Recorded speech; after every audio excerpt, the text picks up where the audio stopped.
ദൃഷ്ടാന്തമായി സംഭവിച്ചിരിക്കുന്നു. എന്തുവാണെന്നാണ് നമ്മൾ ചിന്തിച്ചു വരുന്നത്. ഇസ്രായേൽ മക്കൾ യാത്ര ചെയ്തു വരുന്ന വേളയിൽ കനാനിൽ പ്രവേശിക്കുന്നതിനൊക്കെ മുമ്പ് മരുഭൂമിയിൽ ഇവരെ പലരെയും തെള്ളിയിട്ടു. പിശാച് തെള്ളിയിട്ടതല്ല, ദൈവം തെള്ളിയിട്ടതാണ്. സ്തോത്രം. ചിലപ്പം ദൈവം പിശാചിന്റെ കയ്യിലും കൊടുക്കും തെള്ളിയിടാൻ. ദൈവം അനുവദിക്കാതെ ഒന്നും വരികയല്ല. അപ്പോൾ ഇവരെ മരുഭൂമിയിൽ തള്ളിയിട്ടു. ഇവർ രക്ഷിക്കപ്പെട്ടവരാ, സ്നാനപ്പെട്ടവരാ, ആത്മസ്നാനം പ്രാപിച്ചവരാ, അപ്പം ഭക്ഷിച്ചവരാ, പാറയിന്ന് വെള്ളം കുടിച്ചവരാ. പക്ഷേ അങ്ങെത്താനും ഒത്തില്ല, മരുഭൂമിയിൽ ഇവരെ തള്ളിയിട്ടു. അതിന്റെ ഒന്നാമത്തെ കാരണം ഇന്നലെ നമ്മളൊന്ന് ചിന്തിച്ചു. എന്തുവാ?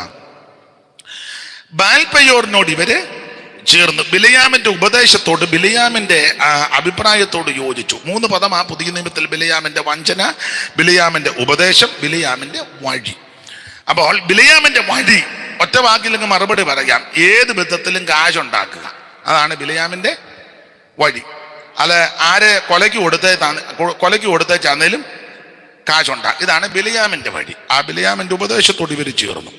പിന്നെ വഴിവിട്ടുള്ള കാര്യങ്ങൾക്ക് അവന് ചാലൊരുക്കി കൊടുത്തു. അതാണ് പിന്നെ അവൻ ഈ സുഭാഷിതവും കൂടെ ചൊല്ലി. നല്ലതെല്ലാം പറഞ്ഞ ചൊടുവിൽ ഇതുകൂടെ ഒന്ന് ഒപ്പിച്ചു കൊടുത്തേച്ചു പോയി. അതാണ് 24-ാം അധ്യായത്തിന്റെ 23-ാമത്തെ വാക്യത്തിൽ നമ്മൾ കണ്ടത്. ഇടയ്ക്ക് പുള്ളി പറഞ്ഞു, ഭക്തൻ മരിക്കുന്നത് പോലെ എനിക്കൊന്ന് മരിച്ചാ കൊള്ളാരുന്നെന്നൊക്കെ പുള്ളി പറഞ്ഞു. ഭക്തൻ മരിക്കുന്നത് പോലെ എനിക്ക് മരിക്കണം. ആ 23-ാം അധ്യായത്തിന്റെ 10-ാം വാക്യം ഒന്ന് വായിച്ചേ. യാക്കോബിന്റെ ധൂളിയെ ആർക്കെണ്ണാം?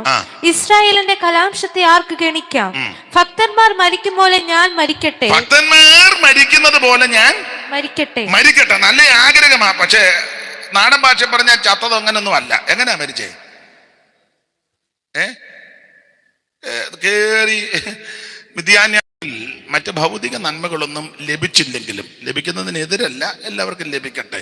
അഥവാ ലഭിച്ചില്ലെങ്കിലും നാം അങ്ങ് ചെല്ലുക എന്നുള്ളതാ വിഷയം. ഇവിടെ ചിലപ്പം മിടുക്ക് ഉണ്ടെന്ന് ചിലപ്പോൾ പറയുകയല്ല, മിടുക്കനല്ല, പൊട്ടനാന്നൊക്കെ പറയും. അങ്ങനെ ഇരിക്കട്ടെ, അങ്ങ് ചെല്ലുന്നതാ വിഷയം. സ്തോത്രം. അപ്പോൾ ഒന്ന്, ഇവര് ബിലയാമിനോട് ചേർന്നു, അല്ലെങ്കിൽ ബിലയാമിന്റെ ഉപദേശത്തോട് ചേർന്നു. അതുകൊണ്ടാണ് ഇവരെ മരുഭൂമിയിൽ തെളിയിടാൻ ഒരു കാരണം.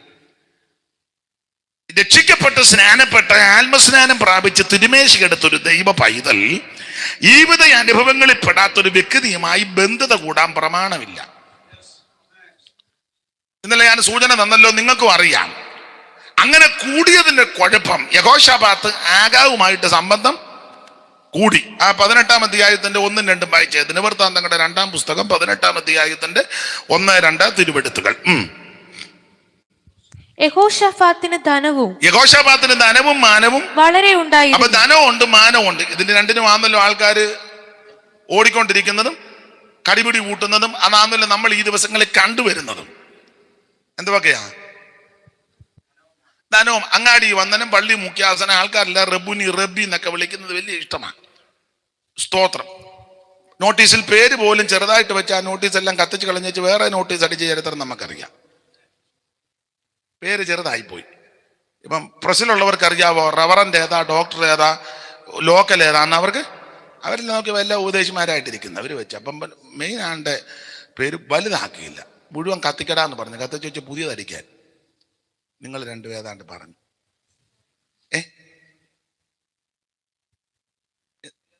ഞാൻ ശരിയെ പറയുവോളല്ലോ, പിന്നെ ദൈവത്തിന് മഹത്വം. പേരും പ്രശസ്തി. അപ്പോൾ ഇവിടെ അതിനുവേണ്ടിയുള്ള കടിപിടി കൂട്ടുക. യഹോശാഫാത്തിന് ധനവും മാനവും വളരെ ഉണ്ടായി. കാശും മാനവും ഒക്കെ കണ്ടമാനം വന്നു കഴിയുമ്പം പ്രമാണം വിടും ചിലര്. എല്ലാവരും അല്ല, ചിലര്. എല്ലാവരുടെയും കാര്യം പറയാനൊക്കത്തില്ല. നല്ല രീതിയിൽ പോകുന്ന ആൾക്കാർ ഇന്നുമുണ്ട്.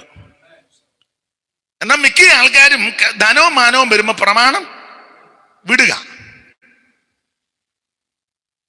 ഇവിടെ ആഭരണത്തിനെതിരെ നന്നായി പ്രസംഗിച്ച ഉപദേശിമാര് അമേരിക്ക ചെന്ന് അവരിട്ടില്ലെങ്കിലും മക്കളല്ല ഇടാൻ തുടങ്ങി.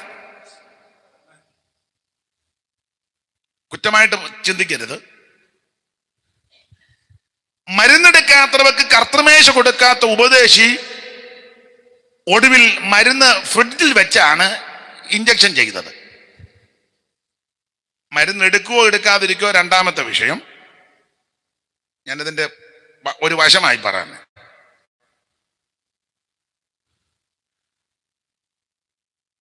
സഭയിലെ ഒരു സഹോദരൻ രണ്ടാമത് വിവാഹം കഴിച്ചു. ആ സഹോദരനെ മുടക്കി. ന്യായക്കേട് അവിടെ നിൽക്കട്ടെ. ആ മുടക്കിയ പുള്ളിയുടെ മക്കളെ 3 കെട്ടിച്ചു. മറ്റവൻ 2 കെട്ടിയുള്ളൂ.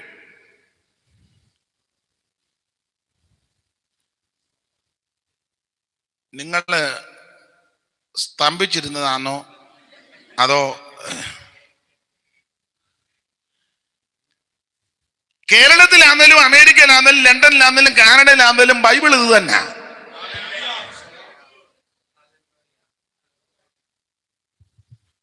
സ്തോത്രം. ആട്ടെ, ഞാൻ അങ്ങനെയുള്ള വിഷയത്തിൽ പിന്നെ വരുന്നുണ്ട്, അതുകൊണ്ട് ഇപ്പൊ ഇടയ്ക്ക് കയറുന്നില്ല. ദൈവത്തിന് മഹത്വം. ഈ ഇരിപ്പ് കണ്ടിട്ട് മിക്കവാറും അങ്ങ് വരുവാൻ ഒക്കുവെന്നും തോന്നുന്നില്ല. അപ്പൊ ശ്രദ്ധിക്കുക, ധനവും മാനവും കണ്ടമാനം കണ്ടു കഴിഞ്ഞപ്പോൾ പ്രമാണം വിട്ടു. യഹോശാഫാത്തിന് ധനവും മാനവും വളരെ ഉണ്ടായിരുന്നവൻ ആഗാബുമായിട്ട് സംബന്ധം. കണ്ടോ, നേരെ സംബന്ധം കൂടിയത് ആഗാബ് ഇസ്രയേലിലെ രാജാവാ. അവന്റെ മുൻഗാമികളാ സിമ്രി, ഒമ്രി. അതിന്റെ മൂത്ത പുള്ളിയാണ് എബ്രയീം ഗോത്രത്തിന്റെ നെബാത്തിന്റെ മകൻ യൊരേബയ. അവന്റെ പിന്തുടർച്ചക്കാരായി വരും. അവൻ ദാനിലും ബദലും 2 കാളക്കുട്ടിയെ ഉണ്ടാക്കി യെരൂശലേമിലേക്ക് ജനം പോകാതിരിക്കാൻ. വിഗ്രഹസേവയ്ക്ക് അടിസ്ഥാനം ഇട്ടുകൊടുത്തു. പക്ഷവും കക്ഷിയും തരംതിരിവും. അതിന്റെ പിന്തുടർച്ചക്കാരാ സിമ്രി, ഒമ്രിയൊക്കെ. പിന്നെ വന്ന ആൾ ആഗാബ്.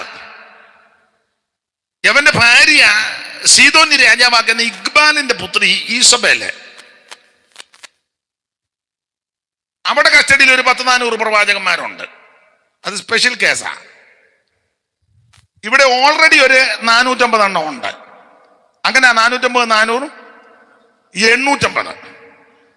അശേരയുടെയും ബാലിന്റെയും വേദചിന്തകന്മാര് ചിലത് പറയുന്നത് ഇസബേലിന് ഇങ്ങോട്ട് കല്യാണം കഴിച്ചു വിട്ട കൂട്ടത്ത് സീതനത്തിന്റെ കൂടെ ഒരു 400 പ്രവാചകന്മാരെയും കൊടുത്തുന്ന.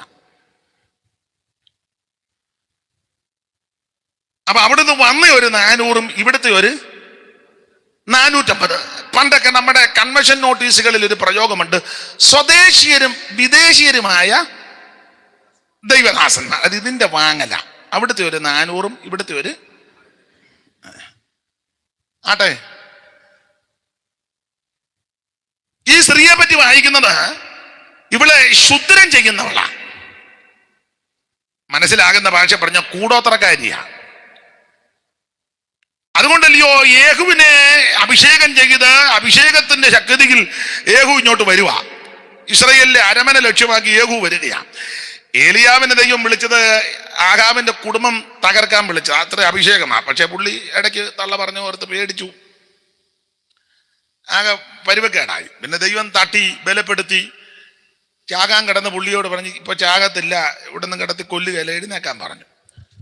ആ ആഹാരത്തിന്റെ ബലം കൊണ്ട് 40 പകലും 40 രാവും നടന്ന് ദൈവത്തിന്റെ പർവ്വതം ഹോരേവ് വരെ എന്ന.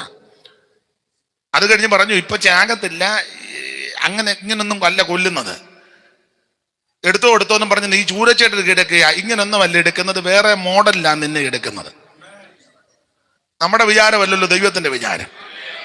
എലിയ അവിടെ ചെന്ന് കിടന്ന് പറഞ്ഞ്, എടുത്തോ കർത്താവേ, ശുശ്രൂഷയൊക്കെ ഒത്തിരി ചെയ്തു, ഇനി അധികം ശുശ്രൂഷയൊന്നും എടുത്തു. തമ്പുരാൻ പറഞ്ഞു, എടുക്കാം, ഇങ്ങനൊന്നും അല്ല എടുക്കുന്നേ, വേറെ രീതിയിലാണ് എടുക്കുന്നേ. അഗ്നിമയ രഥങ്ങളും അശ്വങ്ങളും ആകാശത്തിൽ പ്രത്യക്ഷപ്പെടുമ്പോൾ ആമേൻ ആത്മാവിന്റെ ശക്തിയുള്ള കാറ്റിനാൽ നിന്നെ എടുക്കാൻ പോവുക.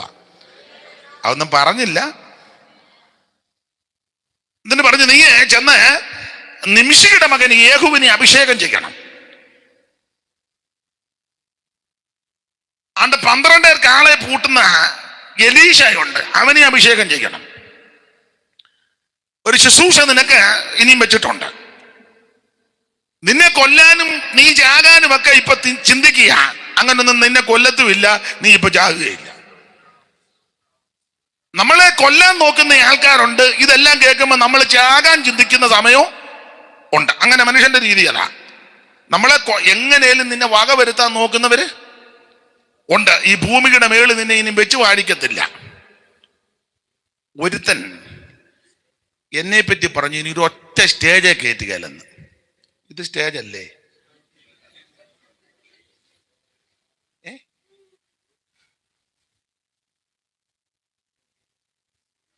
ഈ പൊട്ടം പറയാൻ പോലാണോ? ദൈവത്തിന് പദ്ധതിയില്ലേ? നമ്മുടെ വിചാരമാണോ ദൈവത്തിന്റെ വിചാരം? ഇത് തമ്പുരാൻ നമ്മെ പറ്റി എന്തെങ്കിലും പദ്ധതി ഇട്ടിട്ടുണ്ടെങ്കിൽ അത് ദൈവം നിറവേറ്റിക്കോളൂ. നമ്മൾ വാശി പിടിക്കുകയോ മല്ല് പിടിക്കുകയോ ഒന്നും വേണ്ട, സ്തോത്രം ചെയ്താൽ മതി. ഇത് നിങ്ങൾ മറുപടി ഒന്നും പറയണ്ട, സ്തോത്രം ചെയ്യണമായിരുന്നു. സ്തോത്രം. എലിയ പറഞ്ഞു, മതി കർത്താവേ. അല്ലല്ല, മതി ആയില്ലല്ലോ, എന്നെ അങ്ങ് എടുത്തോ. എടുക്കാൻ ഇപ്പോഴും അല്ല എടുക്കുന്ന, ഇങ്ങനെ അല്ല എടുക്കുന്നത്. അങ്ങനെ ഏലിയാവ് വന്ന് ഈ നിമിഷിയുടെ മകൻ യേഹൂവിനെ അഭിഷേകമൊക്കെ ചെയ്തു. നായക, എനിക്ക് നിന്നോടൊരു കാര്യം പറയാനുണ്ടെന്ന് പറഞ്ഞു. അപ്പൊ ചോദിച്ചു, ആരോടാ? എന്നോടാണ്. ആ, നിന്നോട് തന്നെ. എന്നാ പറഞ്ഞാട്ടെ, ഇവിടെ വെച്ച് പറയാം, അകത്തോട്ട് വരാൻ പറഞ്ഞു. വിളിച്ച് ഉൾമുറി കയറ്റി. സ്തോത്രം. തലയിലോട്ട് അഭിഷേകതയില ഒഴിച്ചു. അഭിഷേകതയിലും വീണപ്പോ ഇവന്റെ മട്ട് മാറി. അകത്തോട്ട് കയറിയവനല്ല പുറത്തോട്ട് ഇറങ്ങി വരുന്നത്. അഭിഷേകതയിലും വീണുടനെ യവൻ പുറത്തോട്ട് വന്നിച്ച് കമ്മിറ്റിയും കമ്മ്യൂണിസ്റ്റിലും കൂടാന്നല്ല പറഞ്ഞത്. അവൻ പറഞ്ഞ് രഥം ഒരുക്കാൻ പറഞ്ഞു, രഥം പൂട്ടാൻ പറഞ്ഞു. രഥം പൂട്ടി പെട്ടെന്ന്, എന്റെ ഭാഷ പറഞ്ഞ ഫറവോന്റെ രഥത്തിന് കിട്ടുന്ന കുതിരയായിരിക്കാം, അമിച്ച് കെട്ടി രഥത്തിൽ കയറി. പിന്നെ ഇവന്റെ ഒറ്റ ഉന്നമുള്ളു ആഹാബിന്റെ അരമന. നേരെ രഥം തെളിച്ചു വിടുക. അന്ന് യോരാം ഇസ്രയേലിൽ ചികിത്സയ്ക്ക് വന്നിട്ടുണ്ട്. പുള്ളി ഈ ചികിത്സ കഴിഞ്ഞ് മട്ടിപ്പാവലിൽ കൂടെ നടന്നപ്പം ഭയങ്കര പൊടി പറക്കുന്നു. പുള്ളി ഒരു ബാല്യക്കാരനെ വിളിച്ചപ്പോൾ, ഞടെ കണ്ടമാനം പൊടിക്കാറ്റാന്നോ? അപ്പം സൂക്ഷിച്ച് നോക്കി വെച്ച് പറഞ്ഞു, തിരുമേനി പൊടിക്കാറ്റല്ല, വണ്ടി വരുന്നെന്നാ തോന്നുന്നേ. സൂക്ഷിച്ചു നോക്കിയപ്പോൾ പൊടിയുടെ ഇടയിൽ കൊടി പറക്കുന്നു, രഥത്തിന്റെ കൊടിക്കൂറ. അവൻ സൂക്ഷിച്ചു നോക്കിയാൽ പറഞ്ഞു, തിരുമേനി രഥമാകട്ടോ. അപ്പോൾ ഒന്നുകൂടെ നോക്കണമെന്ന് പറഞ്ഞു. നോക്കി, ഇത് ഇങ്ങോട്ട് തന്നെയാന്നല്ലേ വരുന്നേ, സൂക്ഷിച്ചു നോക്കണമെന്ന് പറഞ്ഞു. നോക്കി, ഇത് രഥമാ, സ്പീഡിലാ വരുന്നത്. കണ്ടിട്ട് നിമിഷിയുടെ മകൻ യേഹൂ തെളിക്കുന്നത് പോലെ തെളിക്കുന്നു. അത് ചോദിച്ചു, നിനക്ക് എങ്ങനെ മനസ്സിലായി? ഇവിടെ ഈ പ്രാന്തം വരും പോലെ വരുന്നെന്ന്. ഈ അഭിഷേകതയിലും ഇവന്റെ ശിരസ് വീണപ്പോ പ്രാന്ത. എന്റെ ഭാഷയെ പറഞ്ഞ ശരി പെന്തിക്കോസാന്നോ നിനക്ക് ഭ്രാന്ത? അതാ നാട്ടുകാരും പറയും മട്ടനാന്ന് പറയുമ്പോൾ ഓർത്തോണം നീ ഒറിജിനൽ പെന്തിക്കോസ. സഭക്കാരെല്ലാം പറയുക ഇയാൾക്ക് വട്ടാന്ന് പറയുമ്പോൾ ഓർത്തോണം കറക്റ്റ് പെന്തിക്കോസ. സ്തോത്രം. അത്ര അഭിഷേകമാ.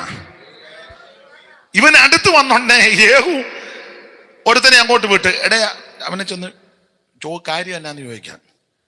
ഇവൻ അങ്ങോട്ട് ചെന്നപ്പോൾ യേഹൂ ചോദിച്ചു, എന്നാടാന്ന് ചോദിച്ചു. അഭിഷേകത്തിലായി ചോദിക്കാം, എന്നാന്ന് ചോദിച്ചു. അവൻ പറഞ്ഞു, ഒന്നുമില്ല, വന്ന് നിൽക്കണമെന്ന് പറഞ്ഞു. പിന്നെ അവനും തുള്ളുക.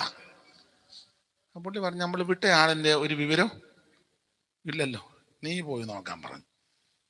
അപ്പം ഇവൻ ചെന്ന് ചോദിച്ചപ്പോൾ യേഹൂ ചോദിച്ചു, എന്നാടാന്ന് ചോദിച്ചു. ഒന്നുമില്ലെന്ന് പറഞ്ഞു, വന്ന് നിൽക്കണമെന്ന് പറഞ്ഞു. അവനും ഉടനെ ചെന്ന്, ഇതായി പെന്തിക്കോസ്. കാണാൻ വന്നതാ, ഇയാളും തുള്ളാൻ തുടങ്ങി. കല്ലെറിയാൻ വന്നതാ, അവനും ആത്മാവിലാകാൻ തുടങ്ങി. ഇപ്പൊ ചെന്നവൻ വരുന്നില്ല. അപ്പൊ ചുരുക്കി പറഞ്ഞാൽ അടുത്ത് വന്നപ്പോൾ ചോദിച്ചു, പ്രാന്തം വരും പോലെ. അപ്പൊ ആ ഭാഗം നിങ്ങൾ താഴോട്ട് വായിക്കും പറയാ. അപ്പൊ യേഹൂ ഇസ്രയേലിലോട്ട് വരുന്ന കണ്ടിട്ട് അമ്മാമ്മ തലമുടിയല്ല ഡൈവൊക്കെ ചെയ്ത്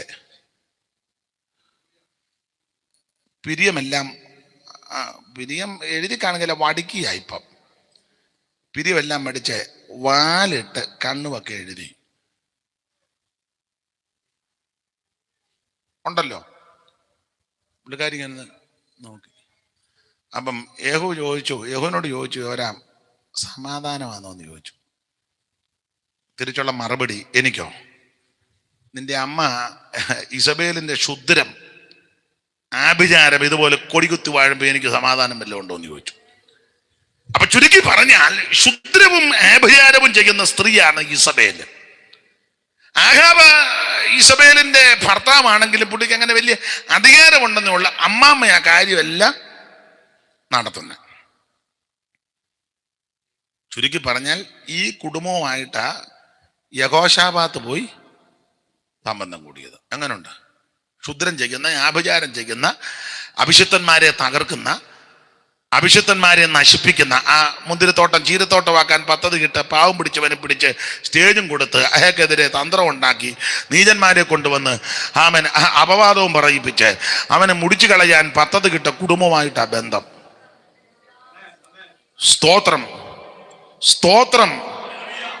ദൈവസഭയെ മുടിക്കുന്ന, ദൈവസഭയെ തകർക്കാൻ നോക്കുന്ന, ദൈവജനത്തെ ഭിന്നിപ്പിക്കാൻ നോക്കുന്ന വ്യക്തികളുമായുള്ള നിന്റെ ബന്ധം നിർത്തണം. സ്തോത്രം. ദൈവസഭയെ തകർത്ത് കളയുവാൻ, ദൈവമക്കളെ മുടിച്ചു കളയുവാൻ നോക്കുന്ന വ്യക്തികളുമായുള്ള ബന്ധം ദൈവമക്കൾക്ക് പാടില്ല. ഇവൻ പോയി ബന്ധത കൂടി. ആ ബന്ധത കൂടിയോണ്ട് പറ്റിയ കുഴപ്പം താനോട്ട് വായിക്കുമ്പോൾ 2-3 സംവത്സരം കഴിഞ്ഞപ്പോൾ യഹോശാഫാത്ത് ആഹാബിനെ കാണാൻ പോയി. ബന്ധുക്കാരനെ കാണാൻ പോയി. യഹോശാഫാത്തിന്റെ മോൻ യഹോരാമിനെ കൊണ്ട് ആഹാബിന്റെ മോള് അദല്യായെ കെട്ടിച്ചെന്ന, കാശ് നോക്കി കെട്ടിച്ചതാ. പണ്ട് ഒരാള് പറഞ്ഞതാ 10 ലക്ഷവും ഭൂതവും. ഇപ്പോഴത്തെ കണക്കല്ല, നേരത്തെ കണക്കാ. ഇപ്പൊ അതൊക്കെ കൂടി.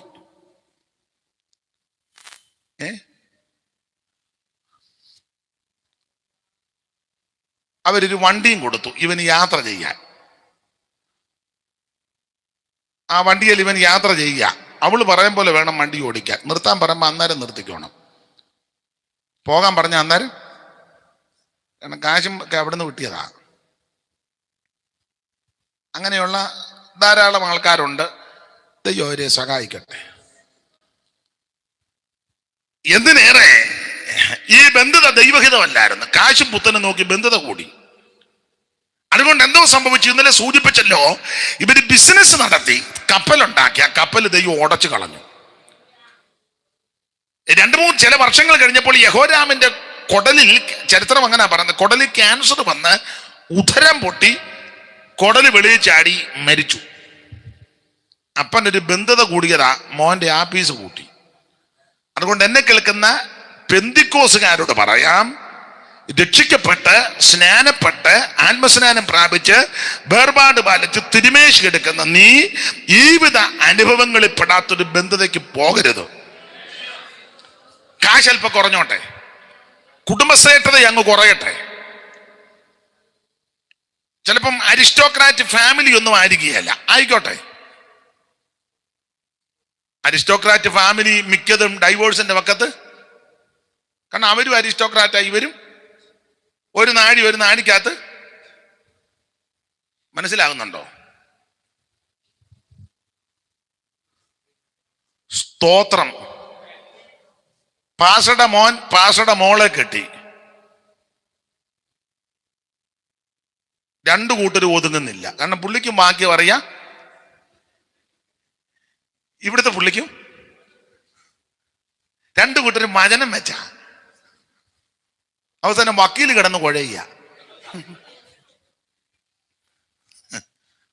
അണ്ട, ഞാൻ ആ ഭാഗത്തേക്കൊന്നും പോകുന്നില്ല.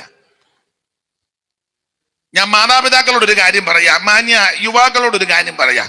കാശ് ഇച്ചിരി കുറഞ്ഞാലും, കുടുംബശ്രേഷ്ഠത വലിയ ഉദ്ദേശിക്കുന്ന രീതിയിലൊന്നും വന്നില്ലെങ്കിലും, ദൈവകൃപയുള്ള, പ്രാർത്ഥിക്കുന്ന, ആരാധിക്കുന്ന, ഉപവസിക്കുന്ന, കൂട്ടായ്മ മുടക്കാത്ത, ദൈവഭയമുള്ളൊരു വ്യക്തി നിന്റെ വീട്ടിൽ വന്നാൽ അതാ ഏറ്റവും അനുഗ്രഹം.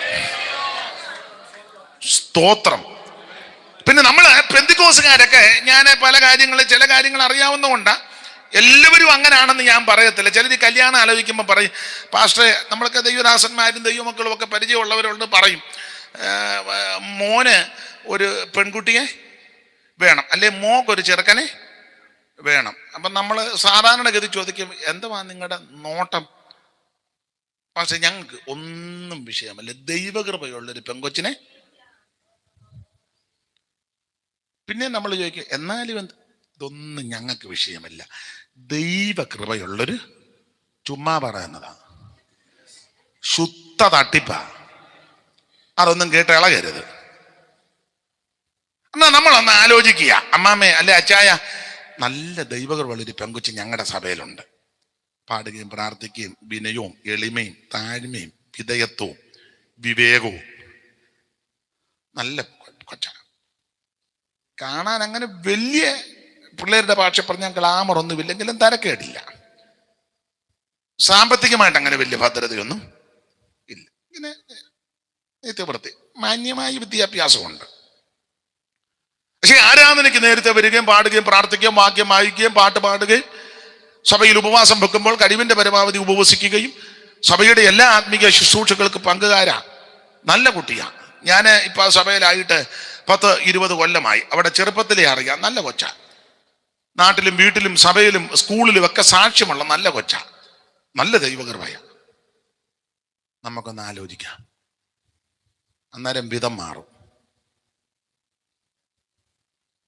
ഉടനെ പറഞ്ഞ ഈ വെളച്ചിലുകാർ പറയുന്നതെന്നറിയോ, പാസ്റ്റർ കുഴപ്പമില്ല, അവര് നമ്മുടെ ആന്നോ മറ്റേതാന്നോ? ആരുടെ മറ്റേത്? നമ്മുടെ ആന്നോ മറ്റേതെന്ന് പറഞ്ഞിട്ട് മനസ്സിലായി, മാർക്കം കൂടിയതാണോ എന്ന്. ആദ്യം പറഞ്ഞ തന്നെ ഞങ്ങൾക്ക് ഒന്നും വിഷയമല്ല. നിങ്ങൾ പറ, ചുമ്മാ പറയുന്നതാ, ഒന്നും കേട്ട് അളകരുത്, വെറുതെ പറ, ശുദ്ധ തട്ടിപ്പാ. നിങ്ങൾ രണ്ടും എന്നാ പറഞ്ഞേ? എന്തോ പറഞ്ഞു?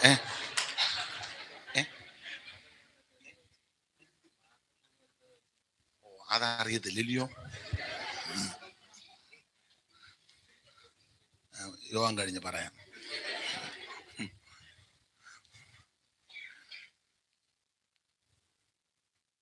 സ്തോത്രം. കഴിവിന്റെ പരമാവധി ഉപദേശിമാരും ഇങ്ങനെയുള്ള കാര്യത്തിൽ ഇടപെടാതിരിക്കുന്നതാ നല്ലത്. നല്ലതാന്നേ പറയും. ഞങ്ങൾ ഉപവസിച്ച് പ്രാർത്ഥിച്ചുകൊണ്ട് ദൈവം ഞങ്ങൾക്ക് എന്തെങ്കിലും അപാകത വന്നാൽ പറയാം, ആ ഒറ്റ ഒരുത്തനായി ചതിവ് ഞങ്ങളോട് ചെയ്തത്. സെന്റർ മുഴുവൻ അറിയിക്കും, കേന്ദ്രം മുഴുവൻ നാശമൊപ്പിച്ചു വെക്കും. പത്രോസ് പറഞ്ഞതാ നല്ലത്. ഞങ്ങളോ പ്രാർത്ഥനയിലും വചന ശുശ്രൂഷയിലും ഉറ്റിരിക്കും. നിങ്ങൾ എന്നാന്ന് വെച്ചാൽ ചെയ്യാൻ പറയണം. ദൈവത്തിന് മഹത്വം. വിഷയത്തോട് വരുമ്പോൾ ആ തനിനിറം. അതുകൊണ്ട് ഞങ്ങൾക്ക് ദൈവകൃപയുള്ളൊരു പെങ്കൊച്ച് മതി, കൃപയുള്ളൊരു ചെറുക്കം മതി എന്ന് ആരെയും പറഞ്ഞാൽ വെറുതെ പറയുന്നതാ.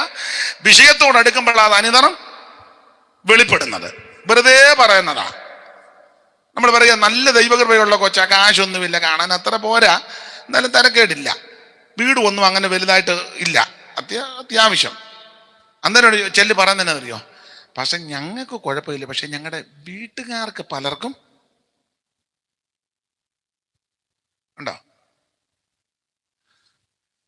നിങ്ങളിലും ചിലര് ഈ രീതിക്കാരാന്ന് തോന്നുന്നു, ആ ഇതിപ്പം നോട്ടം കണ്ടിട്ട്. അതുകൊണ്ട് ഞാൻ ആ ഭാഗവും പറയുന്നില്ല, വിടുക. എന്തായാലും കൃപയിൽ നിൽക്കുന്ന ദൈവപൈതൽ ഈ അനുഭവത്തിൽപ്പെടാത്തൊരു ബന്ധതയ്ക്ക് പോകരുത്. പോയാൽ വിനയാകും. എന്നാൽ ആരാധിക്കുന്ന, പ്രാർത്ഥിക്കുന്ന, ഉപവസിക്കുന്ന ദൈവകൃപയുള്ളൊരു വ്യക്തി നിന്റെ വീട്ടിൽ വന്നാൽ, അങ്ങനൊരു ബന്ധത കൂടിയാൽ, ഇപ്പം നിനക്ക് അല്പം പരാജയമാണെങ്കിലും ദൈവം അത് വിജയമാക്കി തീർക്കും. ഇപ്പോഴത്തെ ക്ഷീണമുണ്ടല്ലോ, അതെല്ലാം ദൈവം മാറ്റിത്തരും. കർത്താവിന്റെ വരവ് താമസിച്ചാൽ അവൻ നിന്നെ സന്തതിയെയും ദൈവം ഉയർത്തും. അത് ദൈവത്തിന്റെ വിശ്വസ്തത. അപ്പോൾ ആവശ്യമില്ലാത്ത ബന്ധത പാടില്ല. ബാൽപയോറിനോട് ചേർന്ന് ക്ഷീണിക്കുക, തെള്ളിയിടാൻ ഒന്നാമത്തെ കാര്യം. അതിൽ തന്നെ നമ്മൾ രാത്രി വായിച്ചു നിർത്തി. രണ്ടാമത്തെ കാര്യം തെള്ളിയിടാൻ കാരണം മനോഹര ദേശത്തെ നിരസിച്ചു. വായിച്ച 24-ാം വാക്യം, 106-24 സങ്കീർത്തനം. അവർ മനോഹര ദേശത്തെ നിരസിച്ചു. ശ്രദ്ധിക്കുക, ഏറ്റവും ശ്രേഷ്ഠമേറിയ ദേശമായിരുന്നു ഇസ്രായേലിന് ദൈവം കൊടുത്ത കനാൻ ദേശം. പുറപ്പാട് പുസ്തകം 3-ാം അധ്യായത്തിന്റെ 7-ാമത്തെ വാക്യത്തിലും 16-ാം സങ്കീർത്തനത്തിലും എല്ലാം പരാമർശിക്കുന്നത് നല്ലൊരു ദേശം, മനോഹര ദേശം. അളവൂന്നൂലിനിക്ക് മനോഹര ദേശത്ത് വീണിരിക്കുന്നു. പുറപ്പാട് 3:7 പാലും തേനും ഒഴുകുന്ന ദേശം. വായിച്ചേ 3:7. യഹോവ അരുളി ചെയ്തത്, മിസ്രൈമിലുള്ള എന്റെ ജനത്തിന്റെ കഷ്ടത ഞാൻ കണ്ടു. ഊഴിയ വിചാരകന്മാർ നിമിത്തമുള്ള അവരുടെ നിലവിളിയും കേട്ടു. ഞാൻ അവരുടെ സങ്കടങ്ങൾ അറിയുന്നു. അവരെ മിസ്രൈമിയുടെ കയ്യിൽ നിന്ന് വിടുവിപ്പാനും ആ ദേശത്ത് നിന്ന് നല്ലതും വിശാലവുമായ ദേശത്തേക്ക്. നല്ലതും വിശാല ഈ ദേശത്തിന്റെ പ്രത്യേകത, ഒന്ന് നല്ല ദേശം, രണ്ട് വിശാലമായ ദേശം, പിന്നെ പാലും തേനും ഒഴുകുന്ന, മൂന്ന് പാലൊഴുകുന്ന ദേശം, തേനൊഴുകുന്ന ദേശം. കനാനിയർ, ഹിത്യർ. അപ്പൊ അവിടെ ജാതികളുണ്ട്. നല്ല ദേശമാണ്, വിശാലമായ ദേശമാണ്, പാലൊഴുകുന്ന ദേശമാണ്, തേനൊഴുകുന്ന, പാലും തേനും ഒഴുകും വാഴ്ത്തക്ത കന്നാൻ നാട്, മാലിന്യമില്ലാതെല്ലും ഭാഗ്യനാട്, പാലും തേനും ഒഴുകും വാഴ്ത്തക്ത കന്നാൻ നാട്, മാലിന്യമില്ലാതെല്ലും ഭാഗ്യനാട്. നിങ്ങൾക്ക് ആ പാട്ട് അറിയാൻ മേലേ?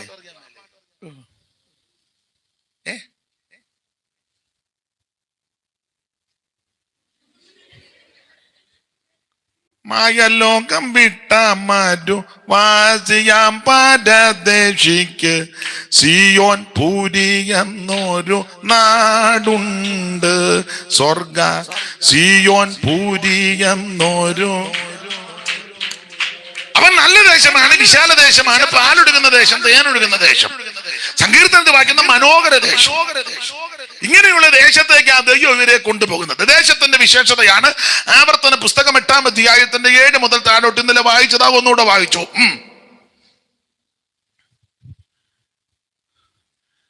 നിന്റെ ദൈവമായ യഹോവ നല്ലൊരു ദേശത്തേക്കല്ലോ നിന്നെ കൊണ്ടുപോകുന്നത്. ആഴ്വരികുന്നും മലകുന്നും പുറപ്പെടുന്ന നീരെടുക്കളും ഉറവകളും തടാകങ്ങളുമുള്ള ദേശം, ഗോതമ്പ് യവവും മുന്തിരിയും അത്തിയും മാതളമുള്ള ദേശം, ഒലിവ് വൃക്ഷവും തേനുമുള്ള ദേശം, സുഭിക്ഷമായിട്ട് ഉപജീവനം കഴിക്കാവുന്നതും ഒന്നിനും കുറവില്ലാത്തതുമായ ദേശം, കല്ല് ഇരുമ്പായിരിക്കുന്നതും മലകളിൽ നിന്ന് താമരം വെട്ടിക്കെടുക്കുന്നതുമായ ദേശം. നീ ഭക്ഷിച്ച് തൃപ്തി പ്രാപിക്കുമ്പോൾ നിന്റെ ദൈവമായ യഹോവ നിനക്ക് തന്നിരിക്കുന്ന നല്ല ദേശത്തെക്കുറിച്ച് നീ അവന് സ്തോത്രം ചെയ്തോണം. കയ്യും കെട്ടി വായും പൂട്ടി ആള് കളിച്ച് ഇരിക്കരുത്, നീ സ്തോത്രം ചെയ്യണം.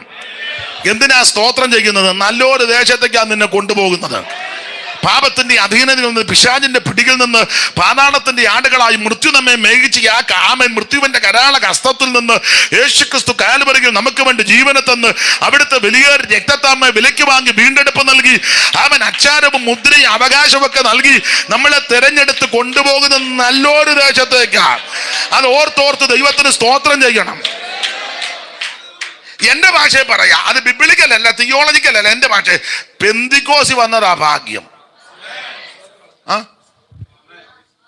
എന്റെ ശൈലി പറയാ. ഞാൻ പെന്തിക്കോസി വന്നിട്ട് 10-32 കൊല്ലം കഴിഞ്ഞ് ഇന്ന് വരെ തോന്നിയിട്ടില്ല വന്നത് അബദ്ധമായെന്ന്. ഇപ്പോഴും എനിക്ക് സങ്കടമാണ്, നേരത്തെ വരാനൊത്തില്ലല്ലോ എന്ന്. ചില ആൾക്കാർ പറയും, ഓ പെന്തിക്കോസ് എല്ലാം പോയെന്ന്. പെന്തിക്കോസ് ഒന്നും പോയിട്ടില്ല. പെന്തിക്കോസിന് ആൾക്കാരൊക്കെ പോയി കാണും, പെന്തിക്കോസ് ഒന്നും പോയിട്ടില്ല. പെന്തിക്കോസിന് ആൾക്കാരൊക്കെ പോയിട്ടുണ്ട്, പെന്തിക്കോസ് പോവുകയല്ല. സ്തോത്രം. ഇത് പണിയുന്നത് ദൈവത്തിന്റെ ആത്മാവാ. യേശുക്രിസ്തു വന്ന മൂലക്കല്ല. അപ്പോസ്തലന്മാരും പ്രവാചകന്മാരും വന്ന അടിസ്ഥാനത്തിനെ പണിതുകൊണ്ടിരിക്കുക. ഇത് പാസ്റ്റർമാരാരുമല്ല പണിയുന്നത്, ദൈവത്തിന്റെ പരിശുദ്ധാത്മാവാ. Price the Lord. ഈ ഇവിടുത്തെ കല്ലിന്റെ പ്രത്യേകത, ജീവനുള്ള കല്ലാകുന്ന അവനോട് ചേർത്താണ് നമ്മളെ പണിയുന്നത്. Price the Lord. സ്തോത്രം. അതുകൊണ്ട് പെന്തിക്കോസ് വന്നത് അബദ്ധമൊന്നുമല്ല, പെന്തിക്കോസ് വന്നതാണ് നമ്മുടെ ഭാഗ്യം. ബിബ്ലിക്കലായിട്ട് തിയോളജി പരമായിട്ട് പറയുമ്പോൾ രക്ഷിക്കപ്പെട്ടതാണ് ഭാഗ്യം. പിന്നെ എന്റെ ശൈലിയിലാ പറഞ്ഞത്, ഈ മാർഗത്തിൽ വന്നതാ ഭാഗ്യം. നേരും ചൊവ്വായിട്ട് നടക്കാനും വീറും വൃത്തിയായിട്ട് നടക്കാനും മാന്യമായിട്ട് ഇടപെടാനും ഒക്കെ പഠിച്ചതും അനുഭവിച്ചതൊക്കെ പെന്തിക്കോസി വന്നേ. പിന്നെ സ്തോത്രം. ആരെങ്കിലും നിനക്ക് 10 രൂപ തരുന്നെങ്കിൽ, പച്ചവെള്ളം തരുന്നെങ്കിൽ, ഇരിക്കാൻ കസേര തരുന്നെങ്കിൽ ഈ മാർഗത്തിൽ വന്നത് കൊണ്ടാ, നീ യേശുവിനെ അറിഞ്ഞത് കൊണ്ടാ, ഈ കൃപയിൽ വന്നത് കൊണ്ടാ. അതുകൊണ്ട് ഞാൻ പറയണം, ഞാൻ പെന്തിക്കോസുകാരനാന്ന് പറയുന്നതിൽ അഭിമാനിക്കുന്നയാളാ. ഇന്ന് വരെ തോന്നിയിട്ടില്ല വന്നത് അബദ്ധമായെന്ന്. സ്തോത്രം. ഇപ്പോഴും സന്തോഷമാണ്. പിന്നെ ദുഃഖം എന്നാന്ന് വെച്ചാൽ നേരത്തെ വരാൻ ഒത്തില്ലല്ലോ. നല്ലൊരു ദേശത്തേക്കാണ് ദൈവം നമ്മെ കൊണ്ടുവന്നത്, നല്ല ദേശത്തേക്കാണ്. ഈ ദേശത്തിന്റെ വിശേഷത, ഇത് കനാൻ ദേശം. കനാൻ എന്ന് പറഞ്ഞാൽ നമുക്കറിയാം, കനാന്റെ പ്രത്യേകത കൊണ്ട് കിഴക്ക് ബാശാൻ പർവ്വതം, വടക്ക് ലെബനോൻ പർവ്വതം, തെക്ക് മിസ്രയീം തോട്, പടിഞ്ഞാറ് കടലും മലയും കൂടെ ഒന്നിച്ചാ. ഇതിന് പല പേരുകളുണ്ട്, നിങ്ങൾക്കറിയാം. കനാൻ നാട്, പലസ്തീന്, എബ്രായരുടെ ദേശം, വാഗ്ദത്ത ദേശം, വിശുദ്ധ നാടെന്നൊക്കെ ഇപ്പോൾ പേര് പറയുന്നുണ്ട്. കനാൻ നാടെന്ന പേര് വരാൻ കാര്യം കനാന്റെ സന്തതികൾ ഈ ദേശത്ത് കുടിയേറി പാർത്ത് പിൽക്കാലത്ത് അവരുടെ പേരിനാൽ ഈ ദേശം അറിയപ്പെട്ട് കനാൻ നാട്. പലസ്തീൻ എന്ന പേര് വരാൻ കാര്യം പെലിസ്ത്യര് പടിഞ്ഞാറ തീരത്ത് എമ്പിടി പെലിസ്ത്യരുണ്ടായിരുന്നു. അപ്പൊ റോമരുടെ ഭരണം വന്നപ്പോൾ പെലിസ്ത്യര് ധാരാളം ഉള്ളത് കൊണ്ട് ലോപിച്ചാണ് പലസ്തീൻ എന്ന പേരിട്ടത്. വാഗ്ദത്ത നാട് എന്ന പേര് വരാൻ കാര്യം അബ്രഹാമിന് ദൈവം കൊടുത്ത വാഗ്ദത്ത സ്ഥലമായത്. ലോകത്ത് അബ്രഹാമിനെ വിട്ടു പിരിഞ്ഞ ശേഷം അബ്രഹാമിനോട് ദൈവം പറഞ്ഞു, തലപൊക്കി നീ വടക്കോട്ടും തെക്കോട്ടും കിഴക്കോട്ടും പടിഞ്ഞാട്ടും നോക്കി കാണുന്ന ദേശം ഞാൻ നിനക്കും നിന്റെ സന്തതിക്കും അവകാശമായിട്ട് തരും. വാഗ്ദത്തം കൊടുത്ത ദേശമാണ്. അതുകൊണ്ട് ഇതിന് വാഗ്ദത്ത നാട് എന്ന് പേര്. പിന്നെ ഇപ്പൊ ഇതിനെ വിശുദ്ധ നാടെന്നൊക്കെ ചിലര് പറയാനുണ്ട്. അത് കാശ് ഉണ്ടാക്കാനുള്ളൊരു പേരിട്ടതാ. ഭൂമിയിൽ ഒരു സ്ഥലവും വിശുദ്ധമില്ല. കാരണം സകല ലോകവും ദുഷ്ടന്റെ അധീനത്തിലാണ് യോഹന്നാന്റെ 1 ലേഖനം 5:19 കിടക്കുന്നത്. അപ്പൊ പിന്നെ ഇവിടെ ഒരു സ്ഥലവും വിശുദ്ധമല്ല. സ്തോത്രം. ഇത് ദുഷ്ടന്റെ അധീനതയിൽ കിടക്കുക. പിന്നെ ആൾക്കാർക്ക് പോകാനും വരാനും ഒക്കെ അതിനുണ്ടല്ലോ, അതിനൊക്കെ പേര് ഇട്ടിരിക്കുന്ന. അതവിടെ കിടക്കട്ടെ. എന്തായാലും എല്ലാം കൊണ്ട് നല്ല സുന്ദര സുലഭലമായ നല്ല സ്ഥലമായിരുന്നു കനാൻ ദേശം. സ്തോത്രം. നല്ല സ്ഥലമാണ്. ആ ദേശത്തുള്ള വിശേഷതകളാണ് 8-ാം ആവർത്തന 8:7 മുതൽ. അല്ലയോ ഇസ്രായേലേ, നിന്റെ ദൈവമായ യഹോവ നല്ലൊരു ദേശത്തേക്കല്ലോ നിന്നെ കൊണ്ടുപോകുന്നത്. നല്ല ദേശം. ആ ദേശത്തിന്റെ വിശേഷത അത് താഴ്വരയിൽ മലയിൽ പുറപ്പെടുന്ന നീരൊഴുക്കുകളും ഉറവകളും തടാകങ്ങളുമുള്ള ദേശം. എന്ന് പറഞ്ഞാൽ വെള്ളത്തിന് പഞ്ഞമില്ല. ഈ ദേശത്ത് വെള്ളത്തിന് പഞ്ഞമില്ല. എങ്ങോട്ട് തിരിഞ്ഞാലും വെള്ളം കിട്ടും. അത് പുതിയ നിയമത്തിന്റെ ഉപദേശത്തിൽ വരുമ്പോൾ ആരാധനയ്ക്ക് പഞ്ഞമില്ല. സ്തോത്രം. സ്തോത്രം ചെയ്യാനും പ്രാർത്ഥിക്കാനും ആരാധിക്കാനും ദൈവത്തെ മഹത്വപ്പെടുത്താനും എഴുന്നേറ്റ് നൃത്തം ചെയ്യാനൊന്നും ഇവിടെ തടസ്സമില്ലെന്നാ പറഞ്ഞതിന്റെ അർത്ഥം. ദൈവത്തിന്റെ നദിയിൽ വെള്ളം നിറഞ്ഞിരിക്കുന്നു. ആഗ്രഹിക്കുന്ന ആത്മാക്കളെ ദൈവം തൃപ്തിപ്പെടുത്തും. ഒരു നദിയുണ്ട്, അതിന്റെ തോടുകൾ ദൈവനഗരത്തെ അത്യുന്നതന്റെ വിശുദ്ധ നിവാസത്തെ തന്നെ സന്തോഷിപ്പിക്കുന്നു. ദൈവം അതിന്റെ മധ്യയെ കൊണ്ടത് കുലുങ്ങിപ്പോകത്തില്ല. ദൈവസഭയാകുന്ന നഗരത്തെ സന്തോഷിപ്പിക്കുന്ന നദിയാണ് പരിശുദ്ധാത്മാവിന്റെ നദി. ഈ നദി ഒഴുകി ചെല്ലുന്നിടത്തൊക്കെ ചലിക്കുന്ന പ്രാണികൾ ജീവിച്ചിരിക്കും. ദൈവത്തിന് മഹത്വം. വെള്ളത്തിന് പഞ്ഞമില്ല. കർത്താവും പറഞ്ഞല്ലോ, തിരുവായും പറഞ്ഞല്ലോ, എന്നിൽ വിശ്വസിക്കുന്നതിന്റെ ഉള്ളിൽ നിന്ന് തിരുവെടുത്ത് പറയും പോലെ ജീവജലത്തിന്റെ നദി കൊടുക്കുക. അത് തന്നിൽ വിശ്വസിക്കുന്നവർക്ക് കൊടുക്കാനിരിക്കുന്ന പരിശുദ്ധാത്മാവിനെ പറ്റിയാ പറഞ്ഞത്. ആമേൻ. ആദിമ തോട്ടത്തെ പറ്റി നമ്മൾ പഠിക്കുമ്പോൾ തോട്ടം നനയ്ക്കാൻ നദി പുറപ്പെട്ടു 4 ശാഖയായിട്ട് വിരിഞ്ഞു. ഒന്നാമത്തത് ബീഷോൻ, വെള്ളച്ചാട്ടമത്തർത്ഥം, ഹവീലാദേശം ചുറ്റും അവിടെ പൊന്നുണ്ട്, ഗുൽഗുലുണ്ട്. അവിടുത്തെ പൊന്നൊക്കെ മേത്തരമാണ്. ചുരുക്കി പറഞ്ഞാൽ ഏറ്റവും ശ്രേഷ്ഠമേറിയ നദി. ആ ഭാഗത്തേക്കൊന്നും പോകുന്നില്ല. വെള്ളത്തിന് പഞ്ഞമില്ല. ഈ കൃപയിൽ വന്നു കഴിഞ്ഞാൽ ആത്മാവിലാകുന്നതിനോ ആരാധിക്കുന്നതിനോ തടസ്സവും ഇല്ല. നേരത്തെ നിന്നെടുത്ത് അവിടെ കുർബാന നടക്കുമ്പോൾ ഗ്ലോറി നങ്ങാനും പറഞ്ഞ അവർ മുഴുവൻ നോക്കും, ആരാടാ ഇതിനകത്ത് കയറി. ഇവിടെ വന്നിരുന്ന അനങ്ങാപ്പാറ പോലിരുന്ന മുഴുവൻ ആൾക്കാർ നോക്കും, ഇയാളേതാന്ന് ചിന്തിക്കും. അതിന് 2 വശമാണ്. ഈ ആരാധനയും പ്രാർത്ഥനയും കൈയിടുന്നിടത്തിട്ട് ഇതിങ്ങനെ ഒന്നിങ്ങനെ കാര്യം കിട്ടിയിരിക്കും പോലെ അങ്ങനെയുണ്ട്. അവിടെ ചെന്ന് ഗ്ലോറി പറഞ്ഞാൽ അവർ നോക്കുക, ആരാ ഇതിനകത്ത് കയറി. ഇതായി വ്യത്യാസം. എല്ലാം കൊണ്ട് നല്ല സ്ഥലമായിരുന്നു കനാൻ ദേശം. അത് താഴ്വരയിൽ നിന്നും മലയിൽ നിന്നും പുറപ്പെടുന്ന നീരൊഴുക്കുകൾ ഉറവകളും തടാകങ്ങളുമുള്ള ദേശം. വായിക്കുമ്പോൾ അടുത്ത വാക്യം. ഗോതമ്പും യവവും. കോതമ്പ്, യവം, മുന്തിരി, അത്തി, മാതളം, ഒലിവ്, തേൻ, 7 കൂട്ടം സാധനം. അപ്പൊ കനാനിന്റെ പ്രത്യേകത 7 കൂട്ടം സാധനം. മിസ്രയീമിൽ 6 കൂട്ടം. കനാനിൽ 7, മിസ്രയീമിൽ 6. വായിച്ചേ സംഖ്യാപുസ്തകം 11:4. സംഖ്യ 11:4. പിന്നെ അവരുടെ ഇടയിലുള്ള സമ്മിശ്ര ജാതി മുഴുവൻ ദുരാഗ്രകളായി ഇസ്രായേൽ മക്കൾ വീണ്ടും കരഞ്ഞുകൊണ്ട്, ഞങ്ങൾക്ക് തിന്മാൻ ഇറച്ചി ആര് തരും? ഞങ്ങൾ മിസ്രയീമിൽ വെച്ച് വില കൂടാതെ തിന്നിട്ടുള്ള, എണ്ണിക്കോണം, തിന്നിട്ടുള്ള മത്സ്യം, വെള്ളരിക്ക, മത്തങ്ങ, ഉള്ളി, ചുവന്നുള്ളി, ചിറ്റുള്ളി 6. അപ്പോൾ മിസ്രയീമിൽ 6. ഞങ്ങൾ മിസ്രയീമിൽ വെച്ച് വില കൂടാതെ തിന്നിട്ടുള്ള മത്സ്യം, വെള്ളരിക്ക, മത്തങ്ങ, ഉള്ളി, ചുവന്നുള്ളി, ചിറ്റുള്ളി 6 കൂട്ടം സാധനം. അപ്പോൾ മിസ്രയീമിൽ 6, കനാനിലോ 7. അതായത് മിസ്രയീമും കനാനും വ്യത്യാസം ഉണ്ടെന്ന് ഈ പറയുന്നത്. മിസ്രയീമിൽ നീ കിടന്നാൽ ഉള്ളി തിന്ന് നിന്റെ ഊപ്പാട് വരികയുള്ളൂ. അത് പിന്നെ ഉള്ളി 3 തരത്തിലാ. കൊച്ചുള്ളി ഉണ്ട്, സവോളയുണ്ട്, വെളുത്തുള്ളി. അങ്ങനെ അവിടെ എഴുതിയേക്കുന്നത്. ഇല്ല, ഒന്നുകൂടെ വായിച്ചേ. 3 ടൈപ്പ് ഉള്ളിയല്ലേ മോളെ? മത്സ്യം, ഉള്ളി, ചുവന്നുള്ളി, ചിറ്റുള്ളി. ഉള്ളിയും ചുവന്നുള്ളി, ചിറ്റുള്ളി. അപ്പോൾ മുഴുത്ത സവാളയും കൊച്ചുള്ളിയും വെളുത്തുള്ളിയൊക്കെ കണ്ടമാനം കഴിച്ച നാറ്റമാ. എന്റെ കേസാ. അപ്പൊ നീ മിസ്രയീമിൽ കിടന്നാൽ ഉള്ളി നിന്നതിന്റെ ആയുസ് തീരാന്നല്ലാതെ ഗതിയൊന്നുമില്ല. എന്നാൽ കനാനിലോട്ടൊന്ന് വന്നേ. ഇവിടുത്തെ ഭക്ഷണം കണ്ടോ? ഗോതമ്പ്, നല്ല ഗോതമ്പ് കനാനില്ല. നമുക്ക് കിട്ടുന്ന ഗോതമ്പെന്ന് അത്ര നല്ലത് അല്ല. ഞാൻ എപ്പോഴും പറയാനുള്ളത് കൊണ്ട് ചപ്പാത്തി ഉണ്ടാക്കി വെച്ച് എഴുന്നേറ്റ് നിന്ന് കടിക്കണം. ഇല്ല ചപ്പാത്തി വടിക്കമ്പ് പോലിരിക്കും. ചോറ് ചൂട്ടി എന്നാ താമസം എന്നാന്ന് ചോദിക്കും. അതിലെ സഹോദരിമാരാന്നല്ലേ ഇന്ന് എന്നാ വേണ്ടേ, ഇന്നെന്തോ വേണം? അവനെ ഭർത്താവ് പറയല്ലേ പിള്ളേരെ, മമ്മി ഇന്ന് ചപ്പാത്തി മതി. ഓക്കെ, എല്ലാം കുഴച്ച് വെച്ച് അവസാനം പ്രാർത്ഥന എല്ലാം കഴിഞ്ഞ്, ബാബാ ഞാൻ ചപ്പാത്തി ഉണ്ടാക്കാൻ പോവാ, വന്നിരുന്നോണം. പിടി. കാരണം 5 മിനിറ്റ് കഴിഞ്ഞാൽ ഇത് നല്ല സാധനമല്ല. നല്ല സാധനമല്ല, എക്സ്പോർട്ട് ചെയ്ത് പോകുന്നുണ്ട്. അത് അവർ കഴിക്കുന്നുണ്ട്, നമ്മൾ കണ്ടോണ്ടൊക്കെ ഇരിക്കുക. സ്തോത്രം. അപ്പം കനാനിലെ ഗോതമ്പ് ഏറ്റവും ഗോതമ്പിന്റെ നല്ല കാമ്പും, അതുകൊണ്ട് ചപ്പാത്തിയൊക്കെ ഉണ്ടാക്കിയാൽ കഴിക്കും, വലിയ കുഴപ്പവുമില്ല. നല്ല ഗോതമ്പുണ്ട് കനാനില്. ഗോതമ്പ്, യവം, മുന്തിരി, അത്തി, മാതളം എന്ന് പറഞ്ഞാൽ ഒന്നുക്കൊന്ന് മെച്ചമാണ്. ഈ കൃപയിൽ വന്നാൽ അങ്ങനെ ഒന്നുക്കൊന്ന് മെച്ചമാണ്. ഇവിടുത്തെ പാട്ട് അല്ല പാട്ടാ, നമ്മുടെ പാട്ടുകളല്ലേ കേമം ഇല്ലേ? ഇപ്പൊ നമ്മുടെ പാട്ടും അവരും എടുത്ത് പാടുന്നുണ്ട്, അവർക്കറിയാം ഇതാ കേമമെന്ന്. അവിടുത്തെ പാട്ട് അങ്ങനെ പാടിയാൽ വലിയ. ഒരു കഥ കേട്ടിട്ടുണ്ട്, കഥയാ എന്നാൽ അതിനകത്ത് കാര്യമുണ്ട്. പെന്തിക്കോസുകാരനും CAC-കാരനും കൂടെ പെയിന്റ് അടിക്കാൻ പോയി. 2 വീട്, അപ്പം സെയിം വീട്, ചേട്ടൻ്റെ അനിയൻ്റെ.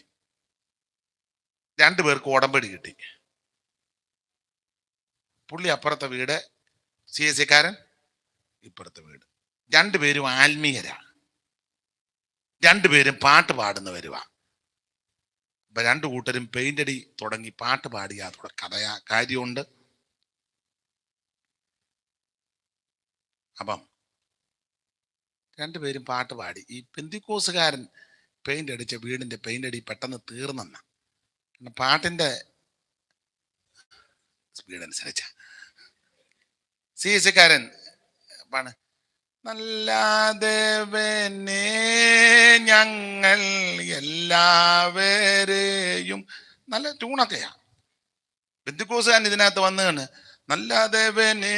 അപ്പം ഇവനെ പെട്ടെന്ന് പെയിന്റ് അടി കഴിഞ്ഞ് വീട്ടിൽ പോയെന്ന കഥയാ, എന്നാലും ഒരു കാര്യമുണ്ട്.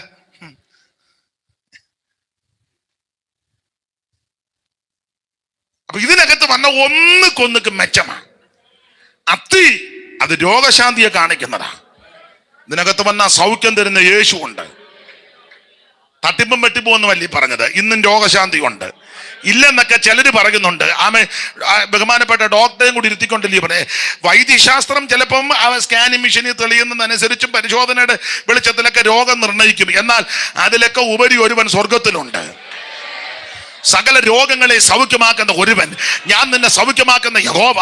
അവിടുത്തെ അടിപ്പിണരുകളാൽ നിനക്ക് സൗഖ്യം വന്നിരിക്കുന്നു. യഹോവ നിന്റെ അകൃത്യമൊക്കെ മോചിക്കും. നിന്റെ സകല രോഗങ്ങളെ സൗഖ്യമാക്കും. അത്യുഷ്ണം, വരൾച്ച, വെൺകതിര്, വിഷമഞ്ഞ്, മിശ്രീയർക്ക് വരുത്ത ഒരു പരിക്കൾ, കുരുക്കൾ, ഒരു ബാലയും നിന്നെ തൊടുകയില്ല. ഞാൻ നിന്നെ സൗഖ്യമാക്കുന്ന യഹോവ. അവിടുത്തെ അടിപ്പിണരുകളാ നിനക്ക് സൗഖ്യമാ. ഇന്ന് പകൽ വേളയിൽ ശാരീരിക ക്ഷീണത്താൽ രോഗപീഠകളിൽ ആരേരും വലയുന്നെങ്കിൽ യേശു ഇന്ന് പകൽ നിന്നെ സൗഖ്യമാക്കുന്ന പകലാ. രോഗാത്മാവ് അടിഞ്ഞു മാറട്ടെ, രോഗബന്ധനങ്ങൾ അടിയട്ടെ, രോഗത്തിന്റെ വടുക്കൾ ഇന്ന് പകൽ അടിഞ്ഞു മാറട്ടെ യേശുവിന്റെ നാമത്തിൽ. എല്ലാ പ്രശ്നങ്ങളും മാറട്ടെ. രോഗത്തിന്റെ വടുക്കൾ, രോഗാണുവിന്റെ ശക്തികൾ മാറിപ്പോകട്ടെ. എല്ലാ രോഗബീജങ്ങൾ ഉരുകി മാറട്ടെ യേശുവിന്റെ നാമത്തിൽ, യേശുവിന്റെ നാമത്തിൽ. സൗഖ്യം വ്യാപരിക്കട്ടെ. വചനത്തിന്റെ ശക്തി, വചനത്തിന്റെ ശക്തി, അതിവേഗത്തിലോടുന്ന ദൈവവചനം, ദൈവവചനത്തിന്റെ ശക്തി, ദൈവവചനത്തിന്റെ ശക്തി. ദൈവത്തിന് മഹത്വം, ദൈവത്തിന് മഹത്വം, ദൈവത്തിന് മഹത്വം, ദൈവത്തിന് മഹത്വം, ദൈവത്തിന് മഹത്വം, ദൈവത്തിന് മഹത്വം, ദൈവത്തിന് മഹത്വം, ദൈവത്തിന് മഹത്വം. ദൈവത്തിന് മഹത്വം, ദൈവത്തിന് മഹത്വം, ദൈവത്തിന് മഹത്വം. അർത്തലാ ജാലാ ധരം ദുരാ ധരാതിരി അടമനാ ദിരിവിക പടപടബല ധീരവ ചൈതൽ കമരപടബല.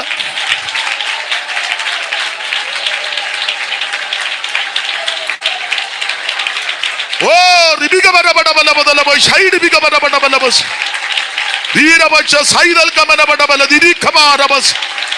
യേശുവിന്റെ നാമത്തിൽ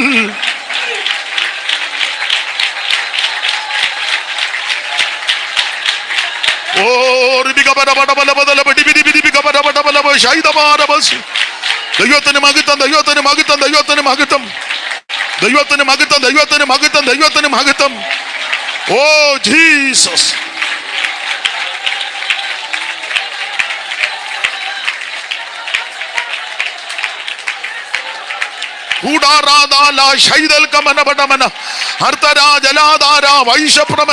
ദൈവത്തിന് മഹത്വം, ദൈവത്തിന് മഹത്വം, ദൈവത്തിന് മഹത്വം, ദൈവത്തിന് മഹത്വം. ഗ്ലോറി.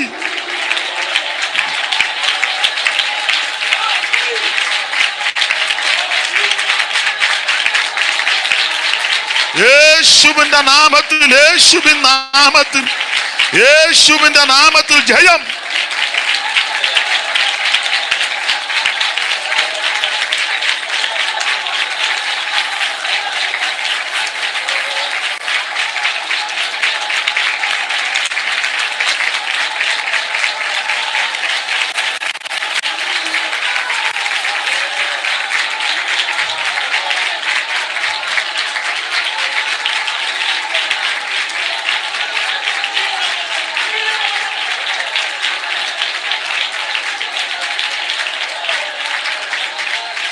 Oh Jesus.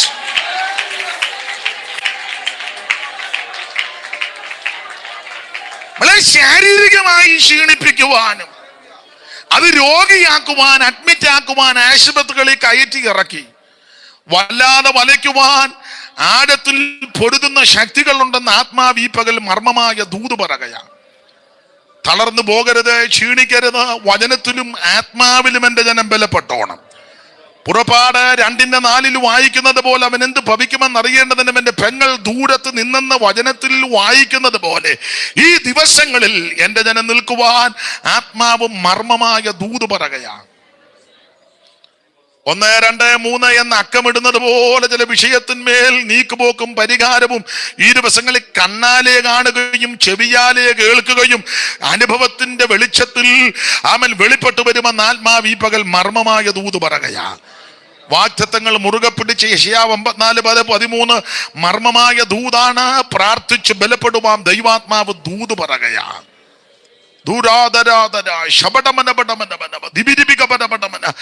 യാക്കോബ് യോസേപ്പിനോട് പറഞ്ഞതുപോലെ ഉൽപ്പത്തി 48:11 നിന്റെ മുഖം കാണുമെന്ന് പോലെ കരുതിയതല്ല, എന്നാൽ നിന്റെ സന്തതിയെയും കൂടെ കാണുവാൻ ദൈവം എനിക്ക് സംഗതി വരുത്തി.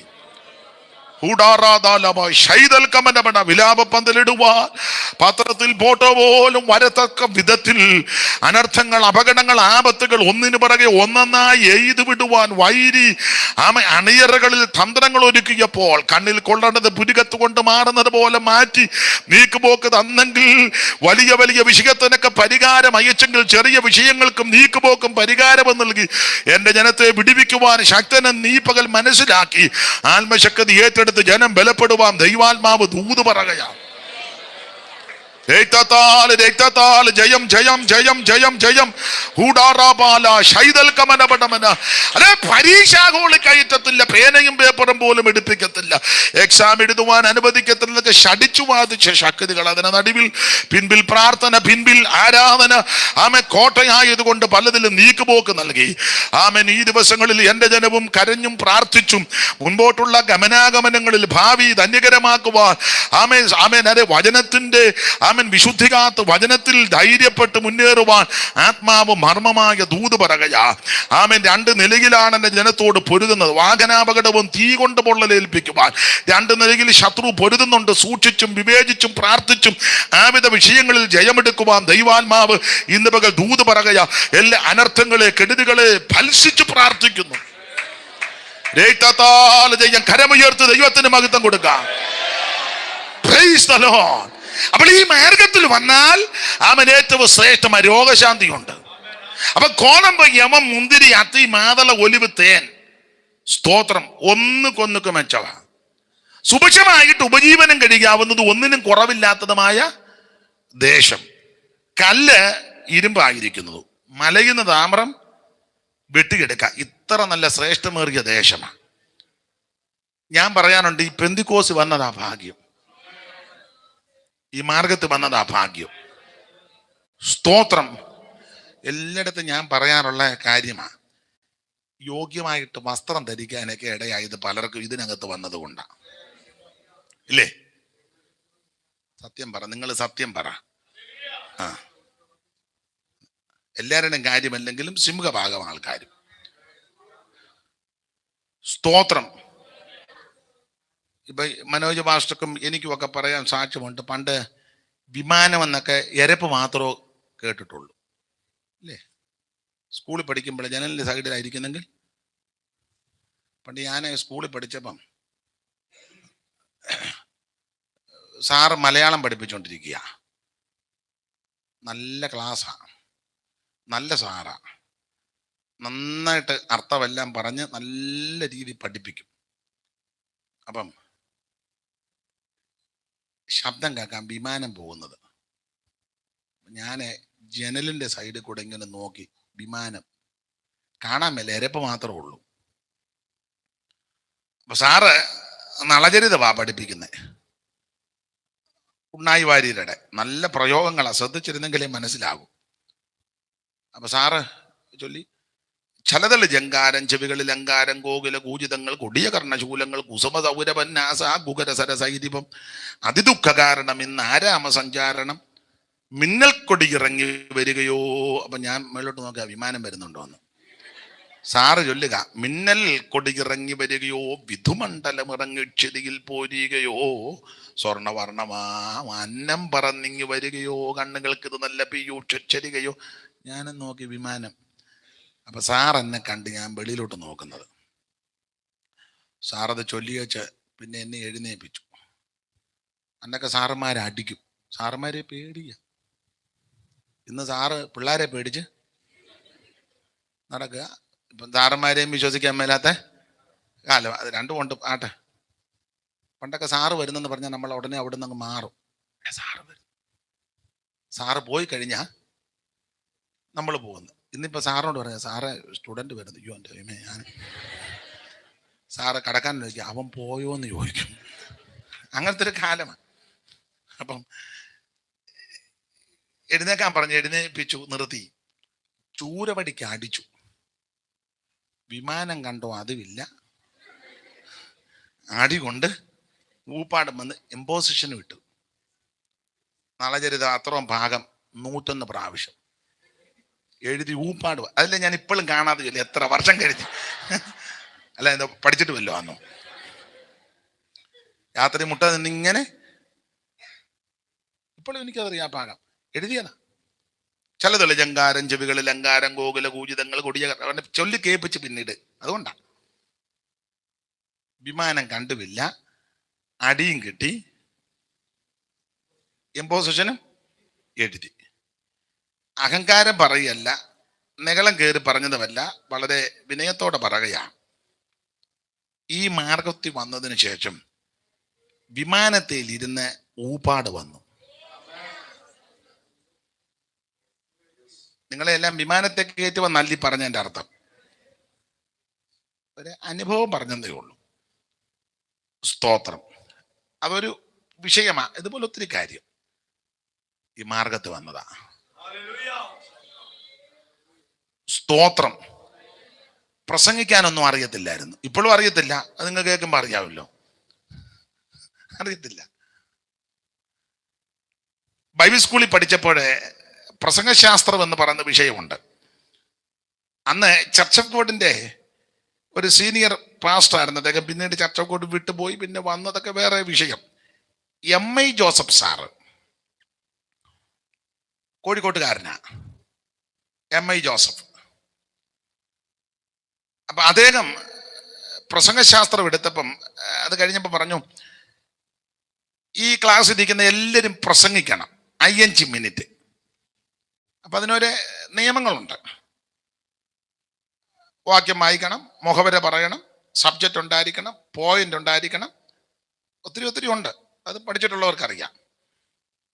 എനിക്കാണ് ഇതൊന്നും അറിയാനും മേല.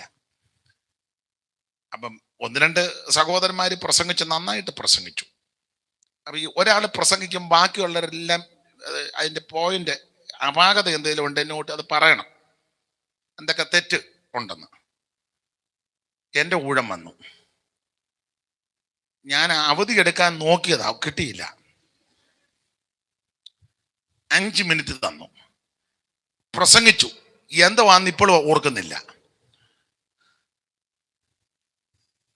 പ്രസംഗിച്ചിരുന്ന ഉടനെ സാർ ചോദിച്ചു ഇതിന്റെ ന്യൂനതകള്. ആദ്യം തന്നെ ഒരുത്തർ എഴുന്നേറ്റ് പറഞ്ഞു 5 മിനിറ്റ് കൊണ്ട് ഏതാണ്ട് 64 അല്ലേലൂയാമേൻ പറഞ്ഞെന്ന് പറഞ്ഞു. അല്ലേലൂയാമേൻ തെറ്റല്ല. അപ്പം മനസ്സിലായില്ല എന്നെ പ്രസംഗിച്ചതെന്ന്. അറിയത്തില്ല. എല്ലാവരും ഒന്ന് ചിരിച്ചു. നിങ്ങൾ ചിരിച്ച പോലെ ഒന്ന് ചിരിച്ചു. വലിയ മനപ്രയാസമായി പോയി.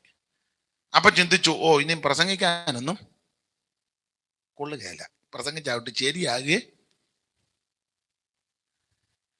എന്നാല് ദൈവഭയത്തോടെ ദൈവകൃപയിൽ ശരണപ്പെട്ട് പറയട്ടെ, അനേക ഇടങ്ങളില് അതിനുശേഷം വലിയ പ്രഗത്ഭനല്ല, അതറിയാം, നിങ്ങൾക്കും അറിയാം, പലർക്കും അറിയാം. എന്നാലും മണിക്കൂറുകൾ ശുശ്രൂഷിപ്പാൻ ദൈവം കൃപ നൽകും. മണിക്കൂറുകൾ. ഞാൻ ദൈവകൃപയെ ശരണപ്പെട്ട് പറയുക, ദൈവകൃപയില് അഹങ്കാരം പറയല്ല, തെറ്റിദ്ധരിക്കരുത്. ഒരു സ്ഥലത്ത് ചെന്ന് ശുശ്രൂഷയ്ക്ക് അവസരം തന്നു. ഇതുപോലെ നല്ല അന്തരീക്ഷം, നല്ല ആള്. 11:30 ആയപ്പോൾ ശുശ്രൂഷയ്ക്ക് സമയം തന്നു. ഞാൻ ആ മാന്യ കർത്തദാസനോട് ചോദിച്ചു, എപ്പം നിർത്തണം? യോഗം ഇവിടെ 4 മണി വരെ യോഗം, പാസ്റ്റർക്ക് ഒക്കുന്നിടത്തോളം ശുശ്രൂഷിക്കും. നന്നായിട്ട് ശുശ്രൂഷിപ്പാൻ ദൈവം കൃപ നൽകി. 11:30 തന്നു, 4:30 വരെ ശുശ്രൂഷിച്ചു. ആരും പോയൊന്നുമില്ല. 1-2 പേര് വെളിയിലോട്ട് ശംഖാഭിഷേകത്തോട് ബന്ധപ്പെട്ട് പോയി. ചിലര് വെള്ളം കുടിക്കാനും ഒന്ന് പോയി. അനേകർ എനിക്ക് വേണ്ടി പ്രാർത്ഥിക്കുന്നുണ്ട്. 4:30 വരെ ശുശ്രൂഷിച്ചു. 4:45 അടുത്തപ്പം അടുത്ത യോഗത്തിന് കൊണ്ടുപോകാൻ ആൾക്കാർ വന്നു. അതുകൊണ്ട് ഞാൻ പറഞ്ഞു, ഇപ്പൊ ഈ വിഷയം നിർത്തുക, പിന്നെ അവസരം കിട്ടുമ്പോൾ. പിന്നീട് അദ്ദേഹം എനിക്ക് എൻ്റെ ഉദ്ദേശം ശരിയെങ്കിൽ എന്നെ 10-16 യോഗത്തിന് വിളിച്ചു. അപ്പൊ ആദ്യം വിളിച്ചപ്പോഴേ പറഞ്ഞു, ആ വിഷയം ഒന്ന് തീർത്തേച്ച് നമുക്ക് ഇനി അടുത്ത വിഷയം. ഇതിന്റെ എല്ലാം പിമ്പിലെ പ്രാർത്ഥനയാ മെയിൻ വിഷയം. അന്ന് ക്ലാസ്സിൽ എല്ലാവരും ഒന്ന് ചിരിച്ച് 5 മിനിറ്റ് കൊണ്ട് 10:63 ഹല്ലേലൂയാമേൻ പറഞ്ഞല്ലോ. ഞാനും ചിന്തിച്ചോ, കൊള്ളുകയില്ല, മിക്കവാറും ഇത് വിജയിക്കുമെന്ന് തോന്നുന്നില്ല. എന്നാൽ എനിക്ക് വേണ്ടി അനേകർ പ്രാർത്ഥിച്ചു. അവസരം കിട്ടുമ്പോഴെല്ലാം ഞാനും ഇരുന്ന് ജാഗരിക്കുമായിരുന്നു. ദൈവം കരുണ ചെയ്തു. അതുകൊണ്ട് പ്രസംഗിക്കാനൊക്കത്തില്ലെന്നോ എന്നെ കൊണ്ട് അങ്ങനെ ആർക്കെങ്കിലും ചിന്തയുണ്ടെങ്കിൽ അതൊക്കെ വിട്ട് കളഞ്ഞേച്ച് മുട്ടയിലിരുന്നോണം. തിയോളജി ഒന്നും അധികം ഇറക്കണ്ട. സ്തോത്രം. കണ്ടമാനം ഇതിറക്കി വിടണ്ട. വ്യാജ് വെളിപ്പെടുമ്പം BTH കാണിച്ചാവല്ലോ, വ്യാജ് പോവോ? ഗോലിയാത്ത് നിന്ന് വെല്ലുവിളിക്കാൻ അന്നേരം പറയാം, എൻ്റെ ബീഡി ഉണ്ട്, അവൻ പറയാം അത് കത്തിച്ച് തന്നെ വലിച്ചു പൊക്കോളാൻ പറയും. അഭിഷേകം. എല്ലാറ്റിലുപരി ശരിക്ക് പ്രാർത്ഥിച്ചോണം. ഞങ്ങള് ബൈബിൾ സ്കൂളിൽ പഠിക്കുമ്പോൾ ഞാൻ ഒരു മോഹൻലാൽ പോൾ ഉണ്ടായിരുന്നു. ഇതൊക്കെ ബ്രാഹ്മണ സമുദായത്തിൽ നിന്ന് രക്ഷിക്കപ്പെട്ടു വന്ന ഒരു സഹോദരന്. കുണ്ടറയിലുള്ളൊരു ഷാജി ഉണ്ടായിരുന്നു. അങ്ങനെ ചില സഹോദരന്മാര്. അപ്പൊ ഞങ്ങൾ രാത്രിയിലെ മറ്റു സഹോദരന്മാരെല്ലാം ഉറങ്ങിക്കഴിയുമ്പോൾ ഞങ്ങളിരുന്ന് പ്രാർത്ഥിക്കും എല്ലാ ദിവസവും. അതിനല്പം പ്രശ്നമൊക്കെ ഉണ്ടായി, കാരണം ഉറങ്ങുന്ന സമയത്ത് ഉറങ്ങണ്ടേ, കുത്തിയിരുന്ന്. അല്പം ഓരോ നിയമങ്ങളുണ്ടല്ലോ. എന്നാലും ചിലരനുകൂലമായിരുന്നു. ആ പ്രാർത്ഥന വളരെ എഫക്റ്റ് ആയിരുന്നു. മണിക്കൂറുകൾ പ്രാർത്ഥിക്കും. ഞാൻ ദൈവകൃപയെ ശരണപ്പെട്ട ഉറങ്ങാതിരുന്ന് പ്രാർത്ഥിച്ച് നേരം വെളുപ്പിച്ചിട്ടുണ്ട്. ഇരുന്ന് പ്രാർത്ഥിക്കും, പോരാടി പ്രാർത്ഥിക്കും. ദൈവത്തിന് മകത്. ഇപ്പോഴും അങ്ങനെ ദൈവകൃപയിൽ അവസരം കിട്ടുമ്പോഴൊക്കെ പോരാടി പ്രാർത്ഥിക്കും. പ്രാർത്ഥിച്ചോണം. നിന്നെ ആരും തോൽപ്പിക്കുകയല്ല, ഒരുത്തനും നിന്നെ ജയിക്കത്തില്ല. സ്തോത്രം. അതുവിധം കണ്ടും കേട്ടും നീ ക്ഷീണിച്ചു പോകരുത്. മുഴങ്കാലിന്മേലിരിക്കണം. ദൈവത്തിന് മഹത്വം. സകല പ്രാർത്ഥനയാലും യാചനയാലും ഏത് നേരത്തും ആത്മാവി പ്രാർത്ഥിച്ച് ബലപ്പെട്ടോണം. Price the Lord. അതെ, ഈ മാർഗത്തിൽ വന്നതായ ഏറ്റവും വലിയ ഭാഗ്യം. സ്തോത്രം, സ്തോത്രം. പെന്തിക്കോസുകാരനാന്ന് പറയുന്നതിൽ എനിക്ക് അഭിമാനവുമാണ്. എവിടെയും പോകുമ്പം പെന്തിക്കോസുകാരനാന്ന് അഭിമാനിക്കുന്ന ആളാ ഞാന്. അതെ, തെറ്റിദ്ധരിക്കരുത്, കുറ്റം പറയുകയല്ല. എൻ്റെ ചെറിയ അനുഭവം പറയാൻ ഉള്ളൂ. ഈ അമേരിക്കയ്ക്ക് പോകാൻ വിസായിക്ക് മദ്രാസ് കോൺസുലേറ്റിൽ ചെന്നു. അപ്പോൾ പോകുന്നതിന് മുന്നേ 1-2 പേര് പറഞ്ഞു,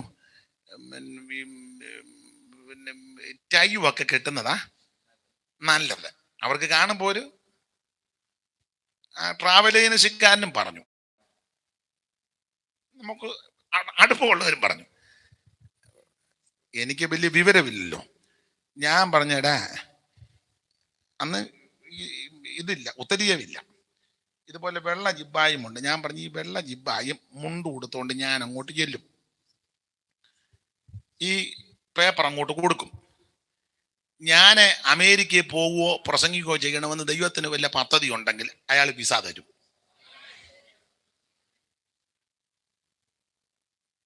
ഡ്രസ് കോഡൊന്നും മാറ്റുന്നില്ല. ഞാൻ അവിടെ ചെന്നപ്പം നോർത്ത് ഇന്ത്യയൊക്കെ ഇറങ്ങുന്ന സ്വാമി എല്ലാം കൂടെ താരം മാറ്റി അവിടെ നിൽക്കുന്നു വിസായിക്ക്. മുടിയെല്ലാം ഇങ്ങനെ എന്താ മുരിങ്ങക്കോല് പരുവത്തില്. അവരത് മാറ്റിയില്ലല്ലോ.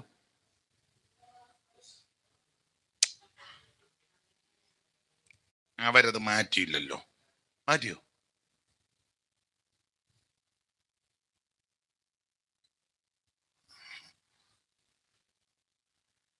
ദൈവകൃപയാല് അന്നേരം 10 വർഷത്തേക്ക് അടിച്ചു തന്നു. എൻ്റെ തിരുവല്ലയിലെ ട്രാവലിന് ചെന്ന തോമാച്ചനെ, അയാൾ ഇപ്പൊ TPM-ഇല്ല. ഒരിക്കലേ കാനഡയ്ക്ക് പോകാനായിട്ട് സ്പോൺസർ ലെറ്റർ തന്നു.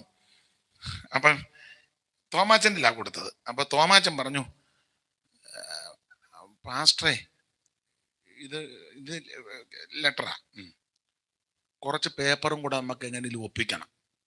എന്തോ പേപ്പർ? വണ്ടിയുണ്ടോ? അന്ന് വണ്ടിയില്ല. അതിൻ്റെത്. വസ്തു ഉണ്ടോ? അതിൻ്റെ. പിന്നെ എന്തോ ഏതാണ്ടെല്ലാം പറഞ്ഞു. മാര്യേജ് സർട്ടിഫിക്കറ്റ്, വസ്തുവിൻ്റെ, വണ്ടിയുടേത്, ഏതാണ്ടല്ല അങ്ങാടി മരുന്ന് കുറിച്ച് തരും പോലെ തന്നു. ഞാൻ പറഞ്ഞു, തോമാച്ച, ഇതൊന്നും എൻ്റെ കയ്യിലില്ല. തോമാച്ചൻ ഈ ലെറ്റർ അയക്കണം. കാനഡയിൽ പോകുന്നത് ദൈവം ഉദ്ദേശിച്ചിട്ടുണ്ടെങ്കിൽ വിസ കിട്ടും, ഇല്ലെങ്കിൽ വേണ്ട. പുള്ളി എന്നോട് പറഞ്ഞു, എന്തേലും ഒരു പേപ്പർ. ഞാൻ പറഞ്ഞു, എന്നെ കൊണ്ടൊക്കത്തില്ല. ഒക്കാത്ത കാര്യം. പുള്ളി മനസ്സില്ലാ മനസ്സോടാന്ന് തോന്നുന്നു അയച്ചു. വിസ അടിച്ചു തന്നത് വേറൊരു വിഷയം. നീ പോരാടി പ്രാർത്ഥിച്ചാ മതി. സ്തോത്രം. ഞാൻ അവിടെ വിസായിക്ക് നിൽക്കുമ്പോ എൻ്റെ മുന്നിൽ നിന്ന പുള്ളി വെണ്ടർ വരുന്നത് പോലെ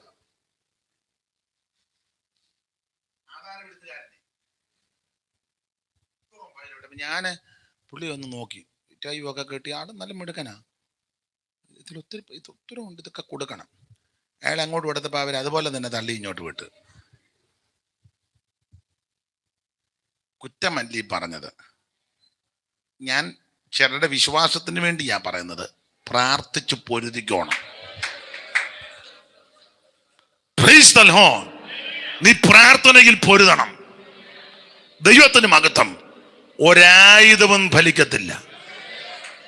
സ്തോത്രം. അപ്പൊ നല്ലൊരു ദേശത്തേക്ക് ആ ദൈവം നമ്മെ കൊണ്ടുവന്നത്. അത് താഴ്വരയ്ക്കെന്നും മലയ്ക്കെന്നും പുറപ്പെടുന്ന നീരൊഴുക്കുള്ള ഉറവുകളും തടാകങ്ങളും ഉള്ള ദേശം. ഇതുപോലെ സുന്ദര സുലഭമായ ഒരു ദേശം വേറെയില്ല. ഈ ദേശം ഇവര് നിരസിച്ചു. ആര്? ഇസ്രായേൽ മക്കള്. അതാ മരുഭൂമി തള്ളിക്കിടാനുള്ള രണ്ടാമത്തെ കാരണം. അവർ മനോഹര ദേശത്തെ നിരസിച്ചു. വായിച്ച മോളെ 24-ാം വാക്യം 106-24. അവർ മനോഹര ദേശത്തെ നിരസിച്ചു. അവർ മനോഹര ദേശത്തെ നിരസിച്ചു. ദൈവത്തിന് മഹത്വം. നിരസിക്കാനുള്ള സന്ദർഭം നമുക്കറിയാം.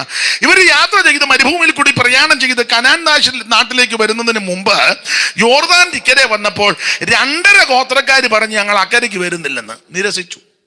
2.5 അവര് വന്ന് മോശയോടും പ്രിയപ്പെട്ടവരോടും പറഞ്ഞു, ദയവ് ചെയ്ത് ഞങ്ങളെ അക്കരയ്ക്ക് കൊണ്ടുപോകരുതെന്ന്. വായിച്ചേ 32-1 മുതൽ വായിച്ചേ. സംഖ്യാപുസ്തകം 32-1 മുതൽ. എന്നാൽ രൂബേന്യർക്കും ആദ്യർക്കും എത്രയും വളരെ ആടുമാടുകളും കന്നുകാലികളും ഉണ്ടായിരുന്നു. അവർ യസേർ ദേശവും ഗിലെയാദ് ദേശവും ആടുമാടുകൾക്ക് കൊള്ളാകുന്ന സ്ഥലം എന്ന് കണ്ടിട്ട് വന്ന് മോശയോട് പുരോഹിതനായ ഈ കാഴ്ചപ്പാടെല്ലാം തെറ്റി. ഇപ്പോഴത്തെ കാഴ്ചപ്പാട് എങ്ങനാ? ഗിലെയാദ് ദേശവും യസേർ ദേശവും ഒക്കെ ആടുമാടുകൾക്ക് കൊള്ളാകുന്ന സ്ഥലം എന്ന് കണ്ടിട്ട്. അതാ ഇപ്പൊ ആരാധനയ്ക്ക് കൊള്ളാവുന്ന സ്ഥലമെന്നല്ല. ആണോ? അയ്യോ, നല്ല ആരാധനയ്ക്ക് പറ്റിയ സ്ഥലമാ, അങ്ങനാന്നോ? പിന്നെ ആടുമാടുകൾക്ക് ഈ ഗുണപ്പെട്ട പിള്ളേരെ പഠിപ്പിക്കാൻ എവിടെയില്ല. നമ്മൾ ട്രിച്ചിയിലോ കോയമ്പത്തൂരോ ബാംഗ്ലൂരോ പിന്നെ എവിടാ പോകുന്നത്?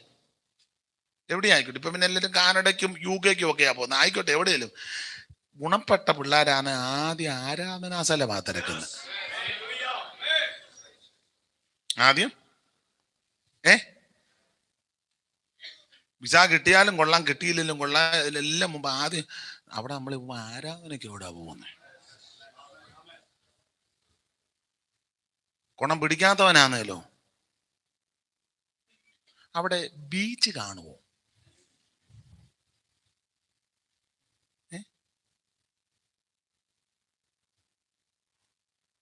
മാഹിയിൽ കുഴപ്പമില്ലെന്നാ? ഗുണപ്പെട്ടവൻ ആദ്യം ആരാധനായിടം സ്തോത്രം. ഇത് ആരാധനയ്ക്കുള്ള സ്ഥലമാണെന്നല്ല കണ്ടത്. പിന്നെയോ ആടുമാടുകൾക്ക് കൊള്ളാവുന്ന സ്ഥലം. കാരണം ഇപ്പൊ ഇഷ്ടം പോലെ കന്നുകാലിയുണ്ട്. ഇപ്പം ഇത്രയും വർഷം കൊണ്ട് ഇഷ്ടം പോലെ അന്നിറങ്ങിയപ്പം അധികം ഒന്നുമില്ല. ഒരു പെണ്ണാടും ഒരു മുട്ടാടും. ഏതാ ഇറങ്ങിയ സമയത്ത്? ഇസ്രായേലിന്നേ ഒരു പെണ്ണാട്, ഒരു മുട്ടാട്, ഒരു കുഞ്ഞാട്, പിന്നെ ഒരു തൊട്ടി, ഒരു കൊട്ടി, ഒരു വട്ടി, ഒരു തൊട്ടി, ഒരു കുട്ടി, ഒരു പട്ടി, ഒരു പെട്ടി. അന്ന് ഇത്രയൊക്കെ ഉള്ളു. എല്ലാം ഓരോന്ന് ഇല്ലേ? സാറ് കൊടുത്തിരിക്കുന്ന പ്രയോഗമാണ് ഞാനിപ്പം പറഞ്ഞത്. ആട്ടെ, ചൊല്ലുന്നില്ല. അപ്പൊ അന്ന് ഒരു പെണ്ണാട്, ഒരു കുഞ്ഞാട്, ഒരു മുട്ടാട്, പിന്നെ ഒരു തൊട്ടി, ഒരു കൊട്ട, ഒരു വട്ടി, ഒരു ചട്ടി, ഒരു പട്ടി, ഒരു കുട്ടി, ഒരു പെട്ടി. ഇറങ്ങിയ സമയത്ത്. ഇപ്പം വർഷങ്ങൾ കഴിഞ്ഞപ്പോൾ ഇഷ്ടം പോലെ പെട്ടി, ഇഷ്ടം പോലെ കുട്ടി, ഇഷ്ടം പോലെ ചട്ടി, ഇഷ്ടം പോലെ തൊട്ടി, ഇഷ്ടം പോലെ ആടുമാടുകളും. ഇപ്പൊ ആരാധന വിഷയമല്ല, ആടുമാടുകളുടെ കാര്യമാ വിഷയം.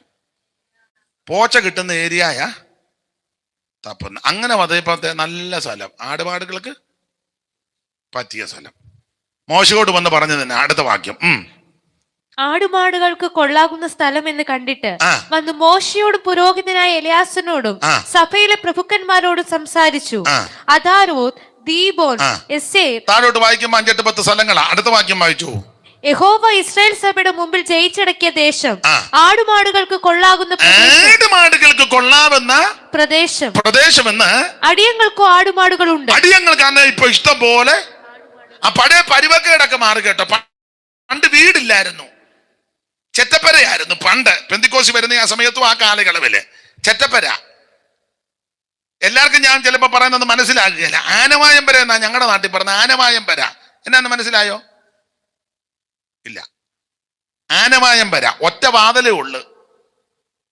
ഹാള് പോലെ കിടക്കുക, ബെഡ്റൂം ഒന്നും സെപ്പറേറ്റ് ഇല്ല. അതിന് ആനവായം വരെ സമാഗമന കൂടാരം പോലെ ഒരു വാതില്, അതിന്റെ അങ്ങേ മൂലയിലായിരിക്കും അടുപ്പ് കൂട്ടിയേക്കുന്നത്, 2-3 മംഗലവും, ചിലപ്പോ ഒരു വങ്ക് പൊട്ടിയ ചട്ടിക്ക് മൂടുന്നതുണ്ടല്ലോ, മൂടി അതിന്റെ ആ പിടി അങ്ങ് പോയി. നിങ്ങൾക്കൊന്നും മനസ്സിലാകുന്നില്ല. സ്തോത്രം. ചാണകം ഇട്ട് മെഴുകിയ തറ, നിലന്തലി കൊണ്ടല്ല അടിച്ചൊതുക്കി. നിലന്തലി എന്നാ ഞങ്ങളുടെ അവിടെ പറയുന്നത്, ഇവിടെ എന്തുവാ പറയുന്നേ? അത് തന്നെ. അടിക്കുന്നതിന് വശമൊക്കെ ഉണ്ട്. അടിച്ചേച്ചൊന്ന് വലിക്കുകയൊക്കെ ചെയ്യണം അല്ലേ? വെള്ളത്തിൽ മുക്കി അടിച്ചൊതുക്കി ചാണകവും തണങ്ങിൻ്റെ ഓലയും ചിലയിടത്ത് ചിരട്ടയൊക്കെ കരിച്ചതും ഒക്കെ ചേർത്ത്. നിങ്ങൾ കേരളത്തിലുള്ളവർ തന്നെ ആണോ? ഒന്നുകൂടെ നോക്കട്ടെ.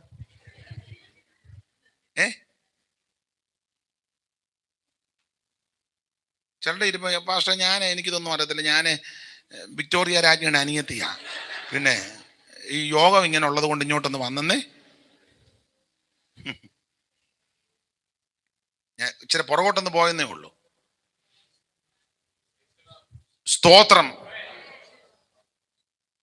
അങ്ങനെ ആ ചെറിയ ആനവായം വരെ ഇന്നിടത്തെല്ലാം ഇപ്പൊ നല്ല നല്ല വീടുകൾ വന്നു. വളരെ നല്ലത്. ഇനിയും ദൈവം തരട്ടെ. സ്തോത്രം. പണ്ട് 4 മണി വിട്ട് വന്നാൽ ചിലപ്പോ കഴിക്കാനൊന്നും കാണുകയല്ല. സ്കൂളിൽ പോകുന്ന സമയത്തെ 4 മണി പരവേശം എടുത്തായി വരുന്നത്. ഒന്നാമത് ഈ ടീച്ചറുടെ അടിയൊക്കെ മേടിച്ചായി വരുന്നേ. അടിയൊക്കെ മേടിച്ച് ക്ഷീണിച്ചായി വരുന്നത്. വന്ന ഉടനെ എന്തെങ്കിലും കഴിക്കാൻ കിട്ടുമെന്ന് പ്രതീക്ഷിച്ച പറ്റും. പക്ഷെ വീട്ടിൽ വന്നപ്പോഴേ പെട്ടെന്ന് ഡ്രസ്സ് മാറി വെച്ച് പോച്ച പറിച്ചുകൊണ്ട് വരാനാവും, ഇല്ലെങ്കിൽ തല്ല് കിട്ടും. പിന്നെ വൈകിട്ട് അത്താഴവാതിരുന്നത്, അതും യഥേഷ്ട ഒന്നും ചിലർക്ക് കിട്ടത്തില്ല. പരാധീനതയുള്ള കാലമല്ലേ. മുട്ടയൊക്കെ പുഴുങ്ങിയ ഒരു മുട്ടയൊന്നും കിട്ടുകയല്ല. ആള് കൂടുതലുണ്ടല്ലോ. അപ്പൊ മുട്ട അമ്മ 2ആയിട്ട് പൊളക്കും. ചിലപ്പോ എടുത്തു വരുമ്പോ ഉണ്ണി തങ്കച്ചന് പോവും. നമുക്ക് ഇപ്പൊ പിന്നെ വെള്ളം മതി. ഇപ്പൊ ആർക്കും അങ്ങനെ ഉണ്ണി. പണ്ടൊക്കെ അതിന് കൊതിച്ചിട്ടുണ്ട്. കോഴിക്കറിയൊക്കെ വെക്കുന്നെങ്കിലും ആവശ്യത്തിനൊന്നും കഴിക്കാൻ കിട്ടുകയില്ല. പഴയ അമ്മമാരില്ലേ, കോഴിയുടെ ഒരു കഷണവും മുഴുത്ത 2 കിഴങ്ങ് കഷണവും. കിഴങ്ങ് വലുതായിട്ട് അതിനകത്ത് ഗ്രേവി. പിന്നെ ഈ ഞാൻ തരംതിരിച്ച് പറയല്ല, അമ്മമാർക്ക് ആൺപിള്ളേരോടൊരു ചെറിയ താല്പര്യമൊക്കെ ഉണ്ട്. പെൺപിള്ളേരെ ഇഷ്ടമില്ലെന്നല്ല, ചിലപ്പം അമ്മയുടെ വീതമായിരിക്കും കഷണം, അത് മോന് കൊടുക്കും. അമ്മ ചിലപ്പം ചില അമ്മമാര് വിളമ്പി വരുമ്പോൾ ഒന്നും കാണുകയില്ല. പിന്നെ അമ്മ അതിഥികളും കൂടെ ഉണ്ടെങ്കിൽ ചിലപ്പം ചോറും തികയുകയില്ല. അതിന് ബുദ്ധിയുള്ള അമ്മമാര് തവിയിട്ട് എടുക്കുകയില്ല. തവി മാറ്റി വെച്ച് കൈകൊണ്ട് ശബ്ദം കേൾക്കുകയല്ലേ, കൈകൊണ്ട് ഇഞ്ഞെടുക്കും. എല്ലാം തൂത്ത് പഴയ മംഗലമല്ലേ, മേളും എല്ലാം തൂത്ത് എടുക്കുമ്പം ഇച്ചിരിയെ കാണുകയുള്ളൂ. അത് ചിലപ്പോൾ കറച്ചട്ടിക്കകത്തോട്ടിട്ട്, കുട്ടനാടൻ ഭാഷയാ ഞാൻ പറഞ്ഞത്, കൈ കൊണ്ടൊന്ന് വിരകി. ഇരുന്ന് കഴിക്കാനും കൊരണ്ടിയിലോ സ്റ്റൂളിലോ ഇരുന്ന് കഴിക്കാൻ ഇല്ല, സമയവും ഇല്ല. നിന്നോണ്ട് വാരി. അങ്ങനെയുള്ള അമ്മമാരൊക്കെ ഉണ്ട്. അങ്ങനെ വളർത്തിയത്. സ്തോത്രം. ആ സ്ഥിതിക്കെല്ലാം ദൈവം മാറ്റം വരുത്തി.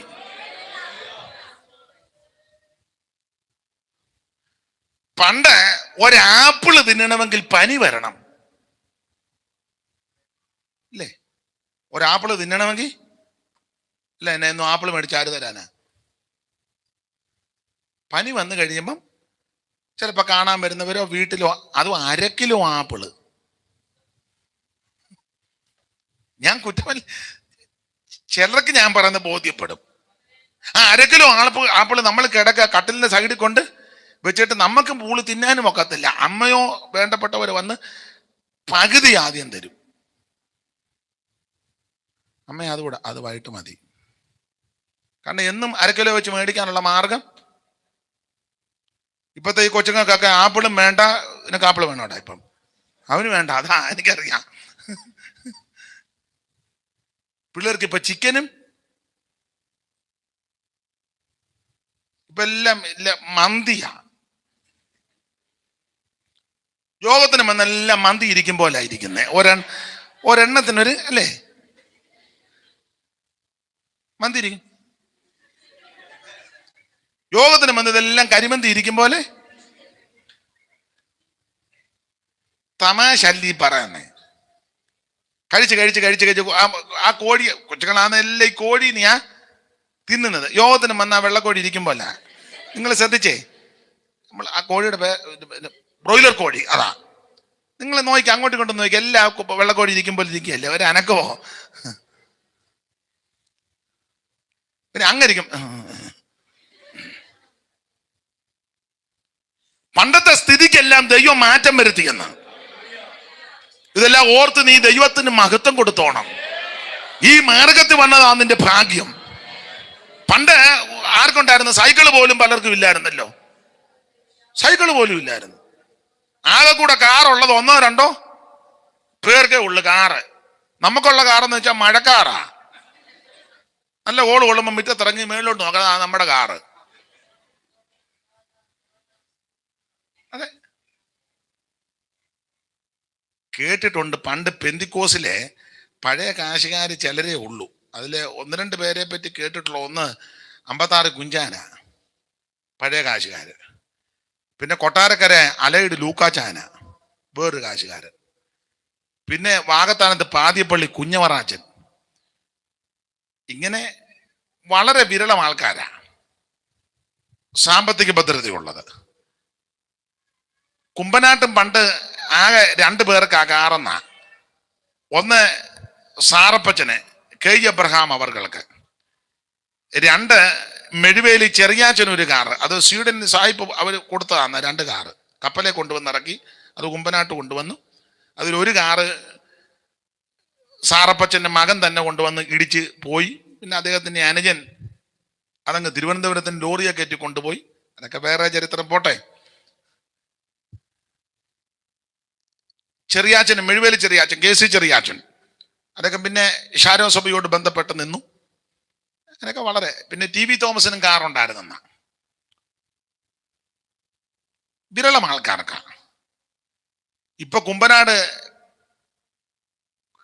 കാറിന്റെ കഴിഞ്ഞ ദിവസം പത്രത്തിൽ കണ്ടു, പാർക്കിങ് കുമ്പനാട്ട് അനുവദിക്കുകയല്ലെന്ന്. എന്നാത്തിനാന്ന് എന്നോട് ഇപ്പൊ ചോദിക്കരുത്. കാറ് ധാരാളമായി. ആട്ടെ, എല്ലാവർക്കും ദൈവം വണ്ടി തരട്ടെ. പഴയ സ്ഥിതിക്കെല്ലാം ദൈവം മാറ്റം വരുത്തി. ഞാൻ എല്ലായിടത്തും പറയുന്ന ഒരു കാര്യം ഒന്നുകൂടെ പറയുക. പണ്ട് ചേട്ടാനിയന്മാർ 4-5 പേരുണ്ടെങ്കിൽ എല്ലാവർക്കും ചിലപ്പോൾ ഇട്ടുമാറാൻ ഷർട്ട് കാണുകയല്ല.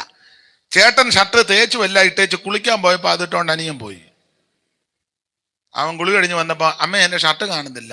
ഞാൻ എടുത്തില്ല, ഞാൻ ഇവിടെ തേച്ചിട്ടേക്കുന്നത്. എന്നാ ജോയിക്കുട്ടി ഇട്ടോണ്ട് പോയായിരിക്കും. ജോയിക്കുട്ടി എന്ന് വിളിച്ചപ്പോൾ അവൻ റോഡിൽ ചെന്ന് ഷർട്ട് ഇട്ടോണ്ട്. ഉടനെ ചേട്ടൻ ഇളകി. അല്ലല്ലോ, നീ അങ്ങ് സമാധാനപ്പെട്ട, അവന് ഇല്ലാഞ്ഞിട്ടില്ല, നീ വേറെ അങ്ങ് എൻ്റെ എല്ലാം പോയി, ഉള്ളതങ്ങ് ഇട്ടുപോ ഇല്ലേ.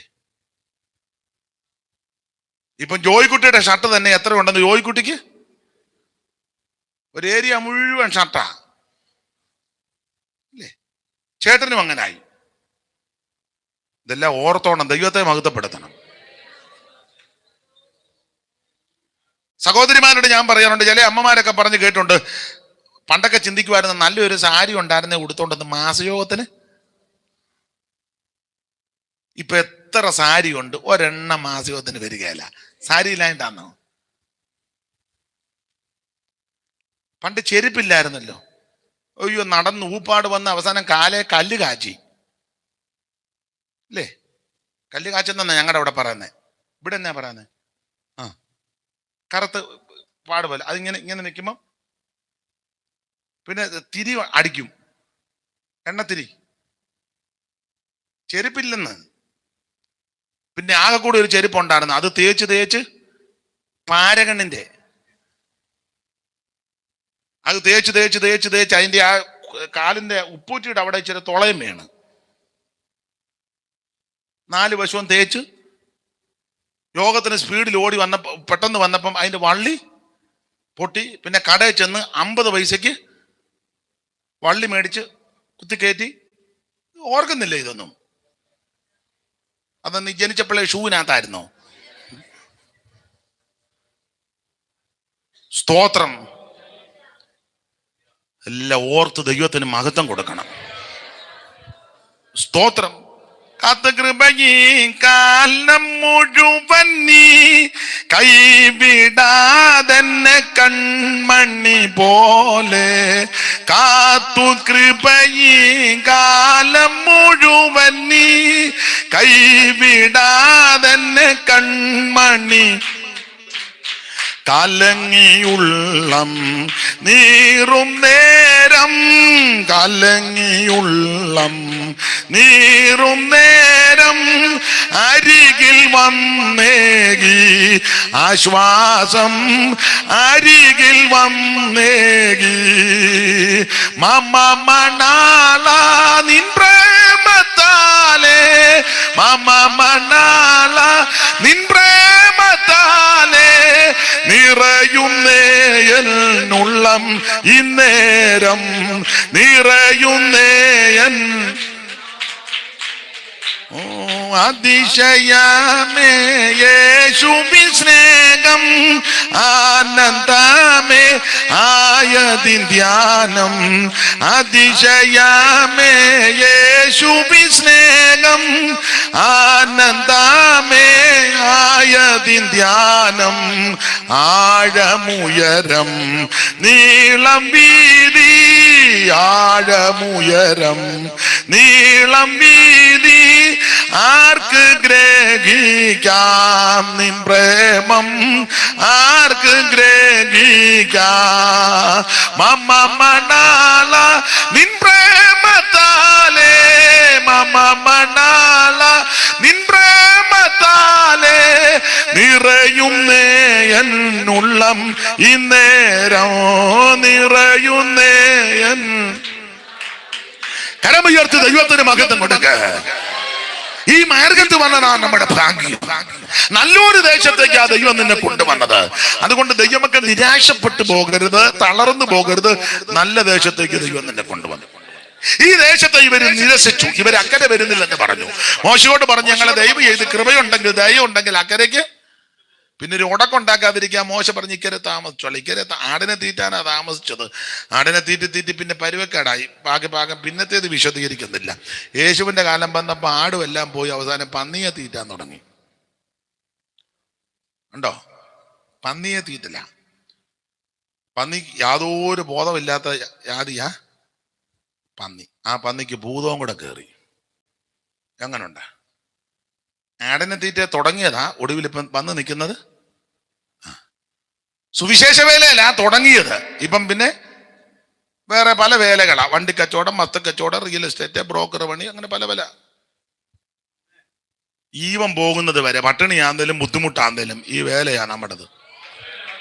Praise the Lord. അതെ, ഒന്ന് തെള്ളിയിടാനുള്ള ഒന്നാമത്തെ കാര്യം ആമേൻ ബാൽപെയോറിനോട് ചേർന്നു. രണ്ടാമത്തെ കാര്യം മനോഹര ദേശത്തെ നിരസിച്ചു. ഓടിച്ചവസാനിപ്പിക്കാം. 1-2 കാര്യം കൂടെ പറയാം. ഇനി ഇവരെ തെള്ളിയിടാനുള്ള മൂന്നാമത്തെ പ്രധാനപ്പെട്ട ഒരു കാരണം, ഇവരെ കൂടാരങ്ങളിൽ വെച്ച് പിറുപിറുപ്പ് നടത്തി. അതാ പ്രധാനപ്പെട്ട ഒരു വിഷയമായി. ഇവര് കൂടാരത്തിൽ വെച്ച് പിറുപിറുത്തു. 25-ാം വാക്യം വായിച്ച 106-ന്റെ. അവർ തങ്ങളുടെ കൂടാരങ്ങളിൽ വെച്ച് പിറുപിറുത്തു. അവർ തങ്ങളുടെ കൂടാരങ്ങളിൽ വെച്ച് പിറുപിറുത്തു. ദൈവത്തിന്റെ മഹത്വം. പിറുപിറുത്തു. ദൈവം ഇഷ്ടപ്പെടാത്ത ഒരു പാപമാ പിറുപിറുപ്പ്. ദൈവമക്കൾ പിറുപിറുക്കരുത്. എപ്പോഴും സംതൃപ്തരായിരിക്കണം. ബുദ്ധിമുട്ട് കാണും, ഞെരുക്കമൊക്കെ കാണും, ഞരക്കമൊക്കെ കാണും. പക്ഷേ അതിന്റെ നടുവിൽ സംതൃപ്തിയോടെ ജീവിച്ചോണം. ദൈവത്തിന് മഹത്വം. പിറുപിറുക്കരുത്. ഇവര് പിറുപിറുത്ത 12 സ്ഥലത്ത് വെച്ചാണ് ഇവര് പിറുപിറുത്തത്. 1-2 സ്ഥലമല്ല, 12 ഇടങ്ങളിൽ വെച്ച് വരിക. അത് 12 പറയണമെന്ന് ആഗ്രഹമുണ്ട്, എങ്കിലും ഞാൻ സമയത്തെ ഭയപ്പെടുന്ന കൊണ്ട് മുതിരുന്നില്ല.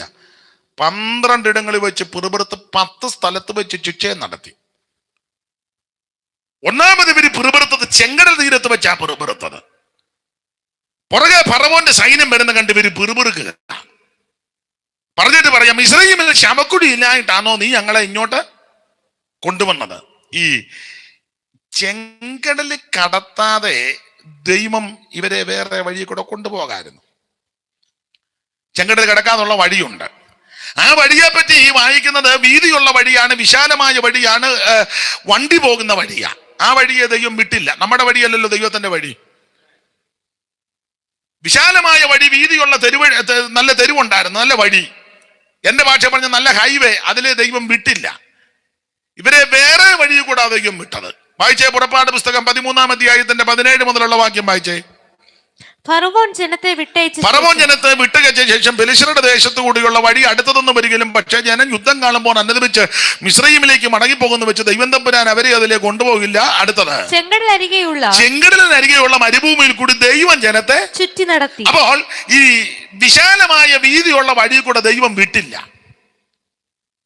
ആ വഴി വിടാഞ്ഞതിന്റെ കാരണം അവിടെ ആ വഴിയെ പറ്റി വായിക്കുന്നത് ഫെലിസ്ത്യരുടെ ദേശത്തു കൂടിയുള്ള വഴിയാ, അതിലെ വിട്ടില്ല.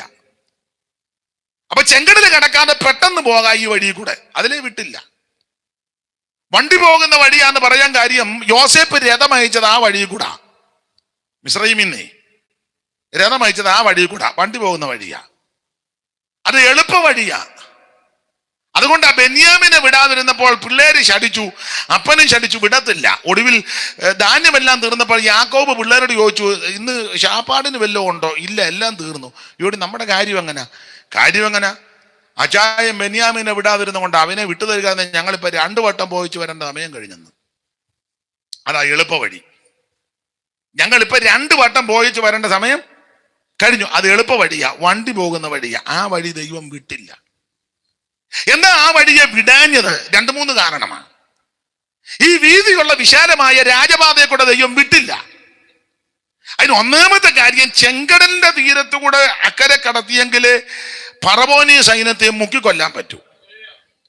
കാരണം എബ്രായ കുഞ്ഞുങ്ങളെ എല്ലാം ഇവൻ കൊന്നേച്ച് നിൽക്കുക. ഇവനെ ഈ ശിക്ഷ കൊടുക്കണമല്ലോ, ചുമ്മാ ഒന്നും കൊടുക്കാനൊക്കത്തില്ല. ഒന്ന് അതാ അതിലെ വിടാതെ ഇതിലെ വിട്ടത്.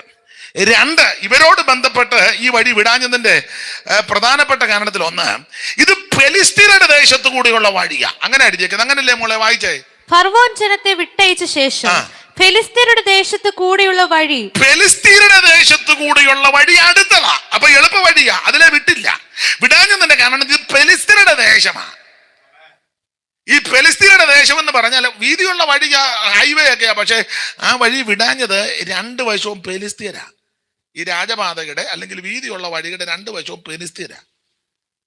ദൈവം ഇസ്രായേലിനെ അതിലെ വിടാഞ്ഞതിന്റെ കാര്യം, ഫെലിസ്ത്യരെ പറ്റി പഠിക്കുമ്പോൾ ഇവര് നല്ല കരുത്തന്മാരാ. ഫെലിസ്ത്യര് നന്നായിട്ട് യുദ്ധം ചെയ്യാൻ അറിയാം, നല്ല നെടുപ്പവും ഉണ്ട്. ഒരുത്തന്റെ നീളം തന്നെ പറഞ്ഞ 6 മുഴു ഒരു ഞാൻ നെടുപ്പം. 17:4 വായിച്ചേ. ശൗമേലിന്റെ 1-ാം പുസ്തകം 17:4. ഒരുത്തന്റെ നെടുപ്പം തന്നെ കേമമാണ്. അപ്പോൾ ഫെലിസ്ത്യരുടെ പാളയത്തുനിന്ന് ഗത്തിനായ ഗോലിയാത്തൊന്നൊരു മല്ലം പുറപ്പെട്ടു വന്നവൻ 6 മുഴ ഒരു ജാൺ നെടുപ്പോ, അവന്റെ തലയിൽ വലിയ താമര ശിരസ്ത്രം, അവൻ 5000 ശെക്കൽ തൂക്കമുള്ള താമര കവചം ധരിച്ചു, അവന് കാൽച്ചട്ടയും ചുമലി താമര കൊണ്ട് വേലുമുണ്ട്, അവന്റെ കുന്തത്തിന്റെ തണ്ട് നെയ്ത്തുകാരന്റെ പടപ്പത്തിന്റെ പോലെ, കുന്തത്തിന്റെ അലക് 600 ശെക്കൽ ഇരുമ്പ്, ഒരു പരിചക്കാരൻ അവന്റെ മുമ്പിൽ. ഈ ടൈപ്പ് സാധനം ആ ഫെലിസ്ത്യര്. 6 മുഴ ഒരു ജാൺ നെടുപ്പോ, നല്ല ആയുധധാരികളാ. എന്ന് പറഞ്ഞാൽ ഒരു മര്യാദയും മയോ ഉള്ളവന്മാരല്ല ഫെലിസ്ത്യര്. മയോ ഇല്ല, മര്യാദ ഇല്ല. ഇങ്ങനെയുള്ള ഈ കരുത്തന്മാരും ഉഗ്രന്മാരുമാ ഈ രാജവീതിയുടെ 2 വശത്തും പതിയിരിക്കുന്നത്. അപ്പൊ ഇസ്രായേൽ മക്കളെ ആ വഴിയിൽ കൂടെ കൊണ്ടുപോയാൽ പതിയിരിക്കുന്ന ഫെലിസ്ത്യർ ഇവരെ കയറി അറ്റാക്ക് ചെയ്യും, അടിക്കും. അങ്ങനെ കയറി അടിക്കുമ്പോൾ ഇസ്രായേൽ മക്കൾക്ക് തിരിച്ചടിക്കാൻ ഒക്കത്തില്ല, അറിയത്തില്ല. കാരണം സംഖ്യാപുസ്തകത്തിലെ ന്യായാധിപന്മാരിലൊക്കെ കൊടുത്തിരിക്കുന്ന പ്രയോഗം, യുദ്ധം അറിഞ്ഞിട്ടില്ലാത്ത ഇസ്രായേൽ മക്കളെ യുദ്ധം അഭ്യസിപ്പിക്കുവാൻ യഹോവ വെച്ച ജാതികളെന്ന. അപ്പൊ ആ വാക്യത്തിന്റെ വെളിച്ചത്തിൽ ഇവർക്ക് യുദ്ധം അറിയത്തില്ല. ഇസ്രായേൽ മക്കൾക്ക് യുദ്ധം അറിയത്തില്ല. ഫെലിസ്തീരാണ് നല്ല യുദ്ധം ചെയ്യാൻ കരുത്തുള്ളവന്മാരുവാ. അപ്പൊ യുദ്ധം ചെയ്ത് ശീലിച്ചവര് യുദ്ധം ചെയ്യുന്നവര് ഫെലിസ്തീനയുടെ വഴിയിൽ കൂടെ യുദ്ധം അറിയാത്ത യുദ്ധം ചെയ്യാത്ത ഇസ്രായേലിനെ വിട്ടാൽ എവര് കയറി അടിച്ചവനെ എല്ലാം തകർക്കും. അത് ദൈവത്തിന് അറിയാം. അതുകൊണ്ട് വിട്ടില്ല. അതുകൊണ്ട് ഭാരപ്പെടുകയൊന്നും ചെയ്യരുത്. നമുക്ക് ചില വഴി നല്ല വഴിയാന്ന് തോന്നും, വിശാല വഴിയാന്ന് തോന്നും, വീതിയുള്ള വഴിയാന്ന് തോന്നും, പെട്ടെന്ന് ചെല്ലാമെന്ന് നമുക്ക് തോന്നും. പക്ഷേ അതിനകത്തിരിക്കുന്ന കെണികൾ നമുക്കറിയത്തില്ല, ദൈവത്തിനറിയാം. അതുകൊണ്ട് ദൈവം ചിലപ്പോൾ അതിലെ നമ്മളെ വിടുകയില്ല. വിടാതിരിക്കുമ്പോൾ നീ പിറുപിറുക്കരുത്, ക്ഷീണിക്കരുത്, മടുക്കരുത്, തളർന്നു പോകരുത്. നീ സ്തോത്രം ചെയ്തോണം. പറയണം, എന്റെ ദൈവം അറിയാതെ ഒന്നും വരത്തില്ല, എന്റെ ദൈവം അറിയാതെ ഒന്നും അനുവദിക്കത്തില്ല, എന്റെ ദൈവം സമ്മതിക്കാതെ ഒന്നും വരികയില്ല. Price the Lord. അപ്പൊ ഇവർക്ക് യുദ്ധം ചെയ്യാൻ അറിയത്തില്ല. ആർക്ക്? ഇസ്രായേൽ മക്കൾക്ക്. ഇവർക്ക് യുദ്ധം ചെയ്യാൻ അറിയത്തില്ലെങ്കിലും എന്റെ ഭാഷ പറഞ്ഞ രണ്ട് കാര്യം നല്ലതുപോലെ അറിയാം. ഒന്ന്, കുഴയ്ക്കാൻ അറിയാം നല്ലതുപോലെ. പിന്നെ നല്ലതുപോലെ കുഴയ്ക്കും. നമ്മുടെ സഭകളിലും ചിലർ കയ്യിലോട്ട് ഒരു വിഷയം കൊടുത്തേ നല്ലതുപോലെ അവർക്ക് നല്ലത് ആരാധിക്കാനൊന്നും അറിയത്തില്ല, കുഴയ്ക്കാൻ നല്ലതുപോലെ. ഫോൺ ചെയ്യേണ്ടവന് എല്ലാം ഫോൺ ചെയ്യും, ചെന്ന് കയറേണ്ട വീടാണ്ട് അവിടെ ചെന്ന് സന്ധ്യ കഴിയുമ്പോൾ ചെല്ലും, കുഴയ്ക്കാവുന്നതിൻ്റെ പരമാവധി കുഴച്ച് അടുത്ത കമ്മിറ്റിയിലെ, ഇവിടുത്തെ കാര്യമല്ല, ഇവിടെ കമ്മിറ്റി ഒന്നും ഇല്ലല്ലോ, അത് തന്നെ വലിയ കാര്യം. അയ്യോ വലിയ കാര്യം. ഞങ്ങൾക്കൊരു ചെറിയ കൂട്ടായ്മ തിരുവല്ലയിലുണ്ട്. കാവാലത്ത് കൊണ്ടായിരുന്നു. കോവിഡ് കഴിഞ്ഞപ്പോൾ അത് ഒരു ആരാധനയ്ക്ക് ക്രമീകരണമില്ലാത്തതുകൊണ്ട് നിന്നു. അതിൻ്റെ ക്രമീകരണം ചെയ്തുകൊണ്ടിരിക്കുക. അപ്പം തിരുവല്ലയിലെ കൂട്ടായ്മയിൽ ഞാൻ പറഞ്ഞിട്ടുണ്ട്, ഇവിടെ സെക്രട്ടറിയും കമ്മിറ്റിയും ട്രഷറും ഒന്നുമില്ല.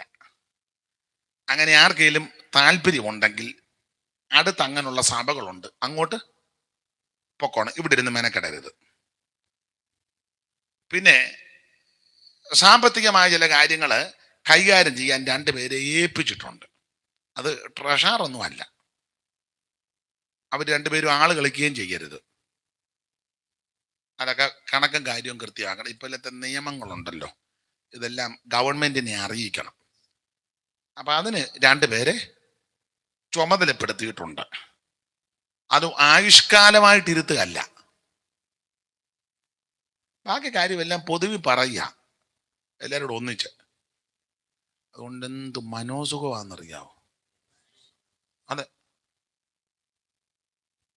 ഭയങ്കര മനോസുഖമാണ്.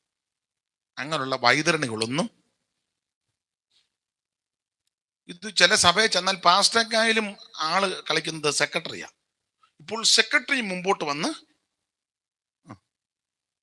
അവരാണ് യോഗ വിവരങ്ങള് കാര്യങ്ങളെല്ലാം എന്തെല്ലാം നല്ലതാ, പക്ഷെ മിക്കയിടത്തും ദോഷമാണ്.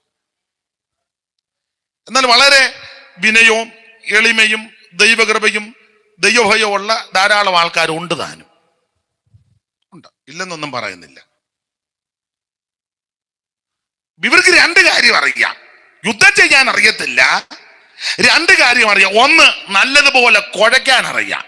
ഏതെങ്കിലും വിഷയം കയ്യിലോട്ട് കൊടുത്ത് കുഴച്ച് അന്നേരം ഒറ്റയാഴ്ച കൊണ്ട് കുഴയ്ക്കും. ഒന്ന്, കുഴയ്ക്കാൻ അറിയാം. രണ്ട്, കഴിക്കാനും അറിയാം. കഴിക്കാൻ അറിയാൻ അവര് തന്നെ പറഞ്ഞല്ലോ. നന്നായിട്ട് കഴിച്ച കാര്യം വായിച്ച സംഖ്യാപുസ്തകം 16-ാം അധ്യായത്തിന്റെ 3 മുതലുള്ള വാക്യവും സംഖ്യാപുസ്തകം 11-ാം അധ്യായത്തിന്റെ 4 മുതലുള്ള വാക്യവും. പെട്ടെന്ന് ഇത് കേട്ടപ്പോൾ മോശ കവിണു വീണു.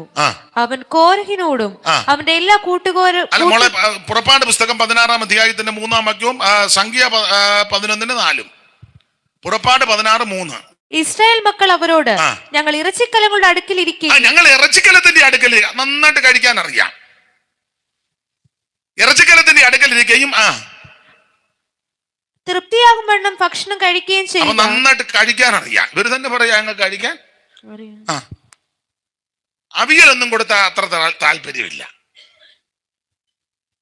തോരനോടും വലിയ എല്ലാവരുടെയും കാര്യമല്ല.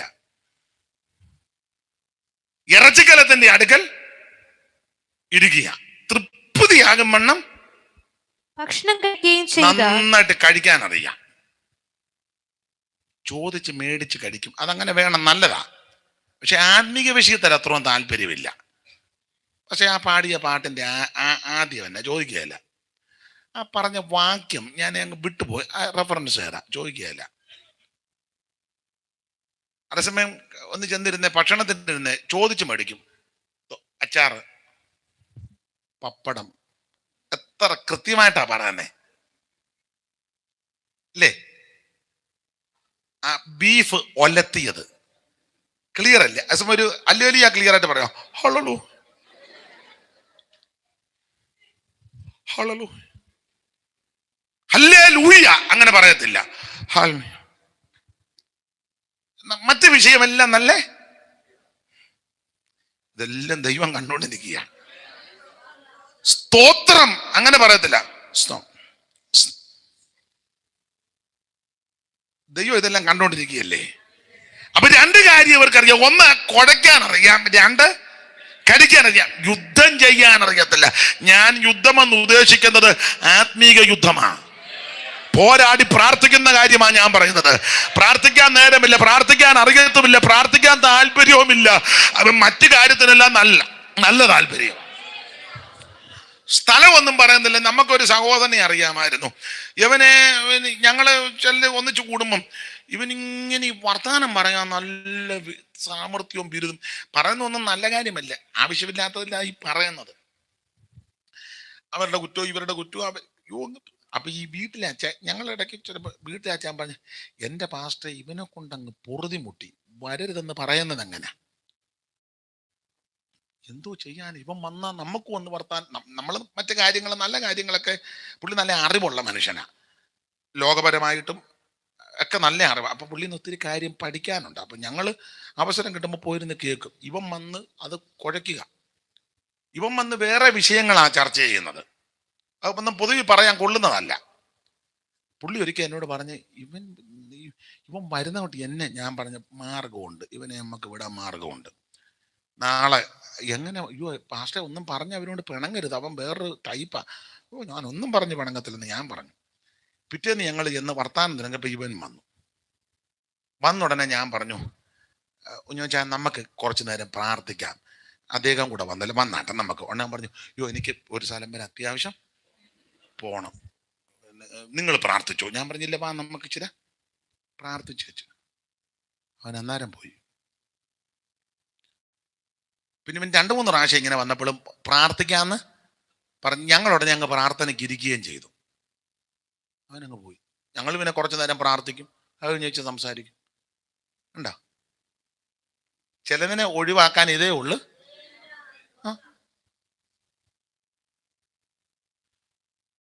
ചിലപ്പോൾ അതിന് മറുവശം നിങ്ങൾ കുറ്റം പറയുമെങ്കിലും, എനിക്ക് വേണ്ടപ്പെട്ടൊരു പാസ്റ്റർ, അദ്ദേഹം മരിച്ചുപോയി, പഴയ ആളെ, PM ഫിലിപ്പ് സാറിന്റെ ശിഷ്യനാ. അദ്ദേഹം എന്നോടൊരിക്കൽ പറഞ്ഞു, സഭയെ കുറച്ച് മിടുക്കന്മാരുണ്ട്, പുള്ളി ചെല്ലുന്നതിന് മുന്നേ ഇവരങ്ങ് പ്രാർത്ഥിച്ച് യോഗം തുടങ്ങി. അദ്ദേഹമല്ലേ ശുശ്രൂഷകൻ, അല്ലെ അദ്ദേഹത്തിന്റെ അനുവാദം കൂടെ വേണ്ടേ, പാസ്റ്റർ ഞങ്ങൾ തുടങ്ങിക്കോട്ടെ, അല്ലെ പുള്ളി പറയുമല്ലോ നിങ്ങൾ തുടങ്ങിക്കോ, അങ്ങനെയൊക്കെ ആണല്ലോ ഒരു നടപടിക്രമം. ഇവരൊന്നും കുറച്ച് 1-2 മിടുക്കന്മാരുണ്ട്, അവരങ്ങ് തുടങ്ങി.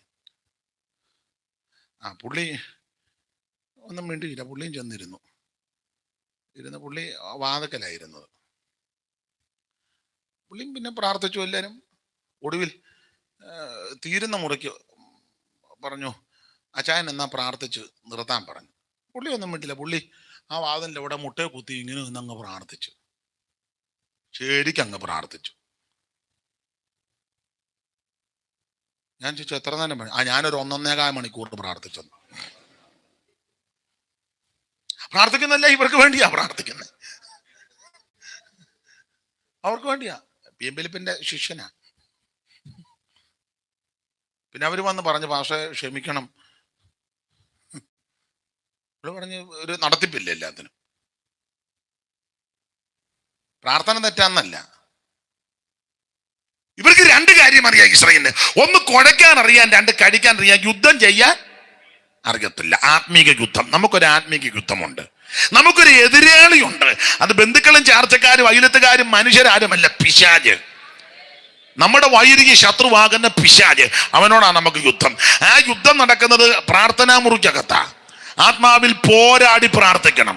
പൗലോസ് പറയുക, സകല പ്രാർത്ഥനയാലും യാചനയാലും ഏത് നേരത്തും ആത്മാവിൽ പോരാടി പ്രാർത്ഥിക്കണം. ഇവര് പിറുപിറുക്കുന്നത് അത് ദൈവത്തിന് ഇഷ്ടമല്ല, അതുകൊണ്ട് ഇവരെ തെള്ളിക്കിട്ടത്.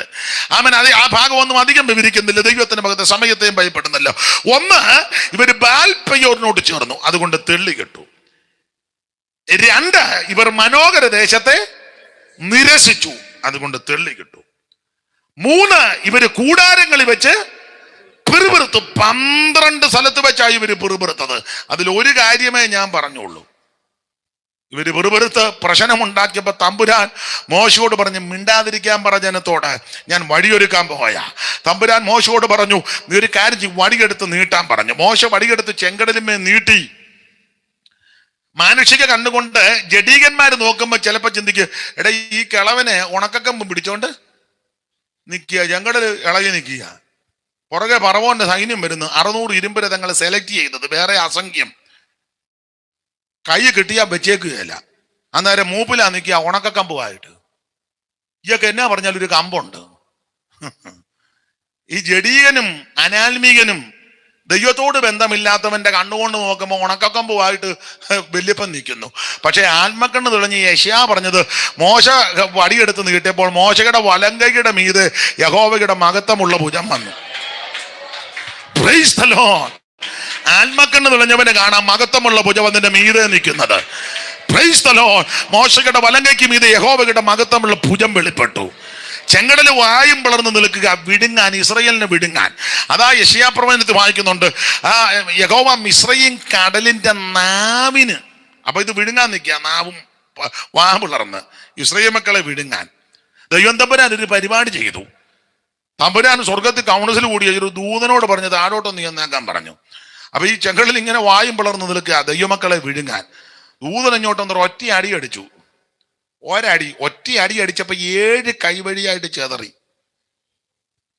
കാരണം പുറകെ ഫറവോന്റെ സൈന്യം പിടിക്കാൻ വരിക, മുൻപ് ചെങ്കടല്. അതാ പണ്ടൊരു പഴഞ്ചൊല്ലുണ്ട് പാസ്റ്റർ, ഞാൻ കുറച്ച് നാളായിട്ട് ചെകുത്താന്റെയും കടലിന്റെ നടുവിലാ. ചെകുത്താൻ പുറകെ വരുന്നു, കടല് വിഴുങ്ങാൻ നിൽക്കുന്നു. അപ്പം ഇതിന്റെ നടുവിൽ പിറുപിറുത്ത് ഇപ്പം മോശ ദൈവത്തോട് നിലവിളിച്ച്, ദൈവം വടിയെടുത്ത് നീട്ടാൻ പറഞ്ഞു. മഹത്വമുള്ള ഭുജം അങ്ങോട്ട് വന്നു. സ്വർഗത്തിലൊരു ദൂതനോട് പറഞ്ഞു, അങ്ങോട്ട് താഴോട്ടിക്കല്ല. കാരണം അവൻ ദൂതന്മാരെ തൻ്റെ അഗ്നിയാലയത്തിൻ്റെ ശുശ്രൂഷകന്മാരും ദൂതന്മാരെ കാറ്റുകളെ തൻ്റെ ദൂതന്മാരാക്കുമെന്ന ഉഷ്ണക്കാറ്റടിപ്പിച്ചെന്ന ആ വചനത്തിൽ ആ കാറ്റ് ദൂതനാ.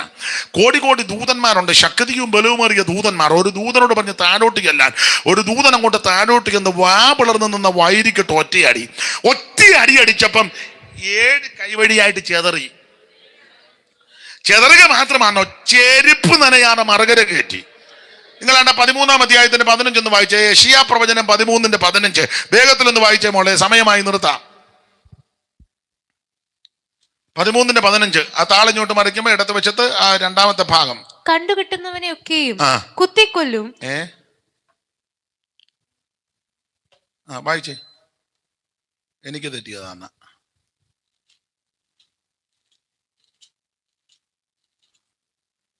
വായിച്ചേ. 11:15 എത്രയാ ഞാൻ പറഞ്ഞേ? 13 അല്ല, 11:15. യഹോവ മിസ്രയീം കടലിന്റെ നാവിന്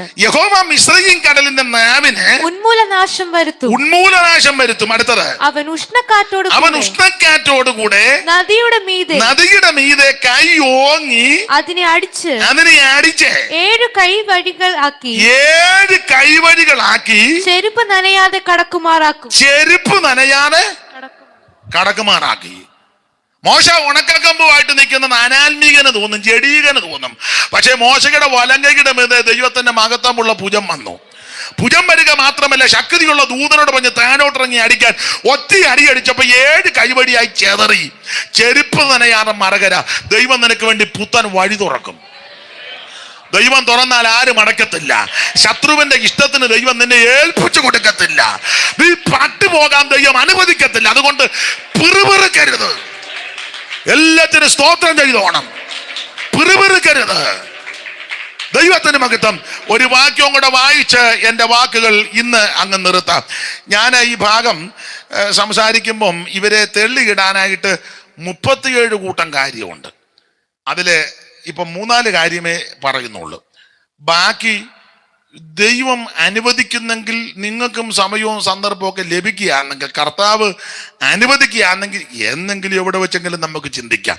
ഇപ്പം ഗുണമാകാനാന്ന് ഈ 3-4 പോയിന്റ് മതിയല്ലോ.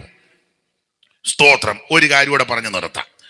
ഒന്ന്, തെള്ളിയിടാനുള്ള കാര്യം, ഇവർ മനോഹര ദേശത്തെ നിരസിച്ചു. ഒന്ന്, തെള്ളിയിടാനുള്ള കാര്യം ഇവര് ബാൽപയോറിനോട് ചേർന്നു. 2, മനോഹര ദേശത്തെ നിരസിച്ചു. 3, കൂടാരങ്ങളിൽ വെച്ച് പിറുപിറുത്തു. 4-മത്തെ ഒരു കാര്യം കൂടെ പറഞ്ഞു നിർത്താം. തെള്ളിയിടാനുള്ള കാര്യം, കണ്ടമാന ഇവരങ്ങ് മോഹിച്ചു. 14-ാം വാക്യം വായിച്ച 106-14. മരുഭൂമിയിൽ വെച്ച് അവർ ഏറ്റവും മോഹിച്ചു. എത്ര കിട്ടിയിട്ടും തൃപ്തി വരുന്നില്ലല്ലോ. മോഹമല്ലേ, ആഗ്രഹം, ആശ, അഭിലാഷം, ഇങ്ങനെ തൃഷ്ണയാ. എത്ര കിട്ടിയിട്ടും മടി വരുന്നു. ഈ ദൈവമക്കളോടൊരു കാര്യം പറയാ, ആശ കണ്ടമാനം അകത്ത് കയറിയാ നീ കോഴയും. ആശ, അപ്പുറത്ത് വീട്ടിൽ താമസിക്കുന്ന ആശയുടെ കാര്യമല്ല പറഞ്ഞേ, ആഗ്രഹമേ. ആശ അകത്തോട്ട്. സൈമൺ സാറ് കൊടുത്തിരിക്കുന്ന പ്രയോഗം, ചങ്ങലയിലും ആശ ചങ്ങല ഭയങ്കരം. ചങ്ങല ഭയങ്കരമാ, അതിലും ഭയങ്കരമാ ആശ ചങ്ങല. ചങ്ങലയിലും ആശ ചങ്ങല ഭയങ്കരം. ചങ്ങലത്തളപ്പിങ്കൽ നിൽക്കും ഏകത്രപത്തൻ ആശ ചങ്ങല കൊണ്ട് ബന്ധിക്കൽ അളർക്കൻ പോലാശകൾ തോറും ഓടി നടക്കും. അതിനാൽ ആയുഷിന്റെ നശ്വരതയും പാപകൃതിയും വിഷയഭോഗങ്ങളാലിൽ ഒരു തൃപ്തി. വ്യാഖ്യാനിക്കുന്നില്ല. ചങ്ങലയിലും ആശ ചങ്ങല ഭയങ്കരം. ചങ്ങലത്തളപ്പിങ്കൽ നിൽക്കും ഏകത്രപത്തൻ എന്ന് പറഞ്ഞ എത്ര ഇടഞ്ഞ മതം പൊട്ടിയ കൊമ്പനാനെയും ചങ്ങലക്കിട്ട അവിടെ നിൽക്കും. അരിക്കൊമ്പനാന്നേലും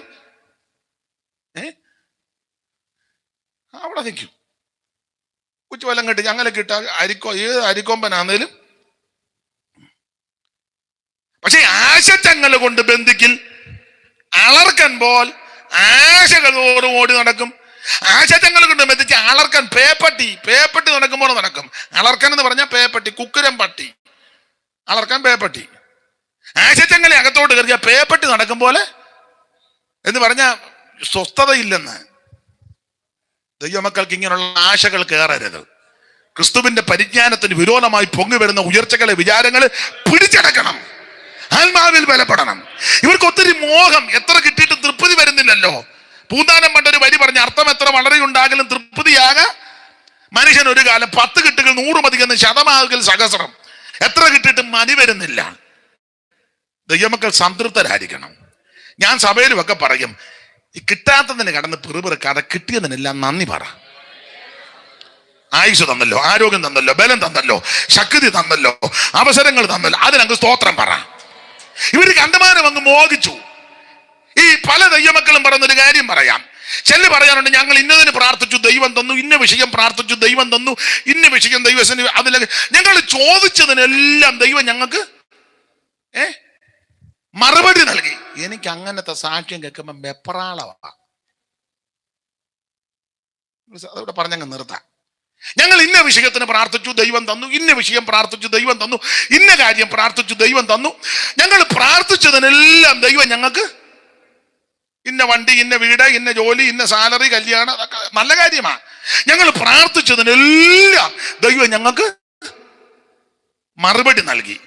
ഞങ്ങൾ ചോദിച്ചതെല്ലാം ദൈവം ഞങ്ങൾക്ക് തന്നു. എനിക്ക് അങ്ങനത്തെ സാക്ഷ്യം കേൾക്കുമ്പം വെപ്രാളമാണ്. നിങ്ങൾ എന്നോട് ചോദിക്കുന്നില്ലെങ്കിൽ നിങ്ങൾക്കൊരു ചിന്തയുണ്ട്, ഞങ്ങൾ പ്രാർത്ഥിച്ചതിനില്ല ഞങ്ങളുടെ ദൈവം മറുപടി തരുമ്പോൾ തനിക്ക് എന്നാ ഇത്ര വെപ്രാളം. നിങ്ങൾ ചോദിക്കുന്നില്ലെങ്കിലും മുഖം കാണുമ്പോൾ എനിക്ക് മനസ്സിലാകുന്നുണ്ട്.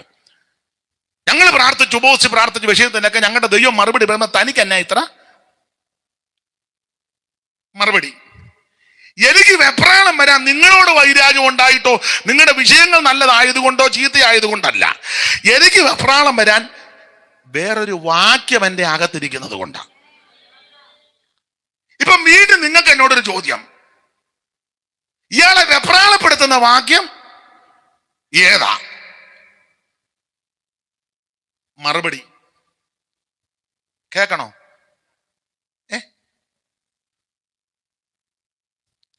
ഞങ്ങൾ പ്രാർത്ഥിച്ച വിഷയത്തിനൊക്കെ ഞങ്ങൾക്ക് ഞങ്ങളുടെ ദൈവം മറുപടി വരുമ്പോൾ തനിക്ക് ഇത്ര വെപ്രാളം. എനിക്ക് വെപ്രാളം വരാൻ കാര്യം വേറൊരു വാക്യം എൻ്റെ ഹൃദയത്തിൽ മതിക്കുന്നു. അപ്പൊ നിങ്ങളുടെ ചോദ്യം, ഇയാളെ വെപ്രാളപ്പെടുത്തുന്ന വാക്യം ഞങ്ങളോടും കൂടെ പറയാം. മോള് വായിച്ചേ 15-ാം വാക്യം വായിച്ചോ. 106-15. എല്ലാവരും ഇങ്ങോട്ട് ഇത് കാണിക്കരുത് മോനെ, ഇപ്പൊ ഇത് കാണിക്കരുത്, ഇത് വേറൊരു വാക്യം, അത് കാണിക്കണ്ട, ഞാൻ പറയുമ്പോ കാണിച്ചാൽ മതി. മോള് വായിച്ചേ 15-ാം വാക്യം. അവർ അപേക്ഷിച്ചത് അവന്, എല്ലാവരും ഇങ്ങോട്ട് നോക്കിയേ, അവരപേക്ഷിച്ചത് അവൻ അവർക്ക് കൊടുത്തു. അവൻ അവർക്ക് കൊടുത്തു. ഇങ്ങോട്ട് നോക്ക്, ഇങ്ങോട്ട് നോക്ക്, ഇങ്ങോട്ട് നോക്ക്, കമന്ന് കിടക്കാതെ ഇങ്ങോട്ട് നോക്കുന്നു. യോഗം നിർത്താൻ പോവുക. അവരപേക്ഷിച്ചത് അവൻ അവർക്ക് കൊടുത്തു. അങ്ങനെയാണല്ലോ ഇപ്പം ഇന്ന വണ്ടി, ഇന്ന വണ്ടിയുടെ കളർ വരെ വെച്ചാ പ്രാർത്ഥിക്കുന്നത്. നല്ല കാര്യമാണ്. അതിന് ഗർഭം ധരിക്കുക എന്നൊക്കെയാ ഉപദേശങ്ങളൊക്കെ വന്നത്. ഒരു വീട് വേണേ ഇത്ര ബെഡ്റൂം, അതൊക്കെ എഴുതി വെച്ച് വരച്ച് വെച്ച് പ്രാർത്ഥിക്കണം. ഞാൻ എതിരല്ല, നല്ലതാ. കല്യാണം അമേരിക്ക തന്നെ വേണം, ആയിക്കോട്ടെ, സൂക്ഷിച്ച് അങ്ങനെ വന്നു. ജോലി ഇന്ന ജോലി എഴുതി വെച്ച് കിട്ടി. സാലറി 5 അക്ക നമ്പർ സാലറി, ഓക്കെ, നല്ലത്.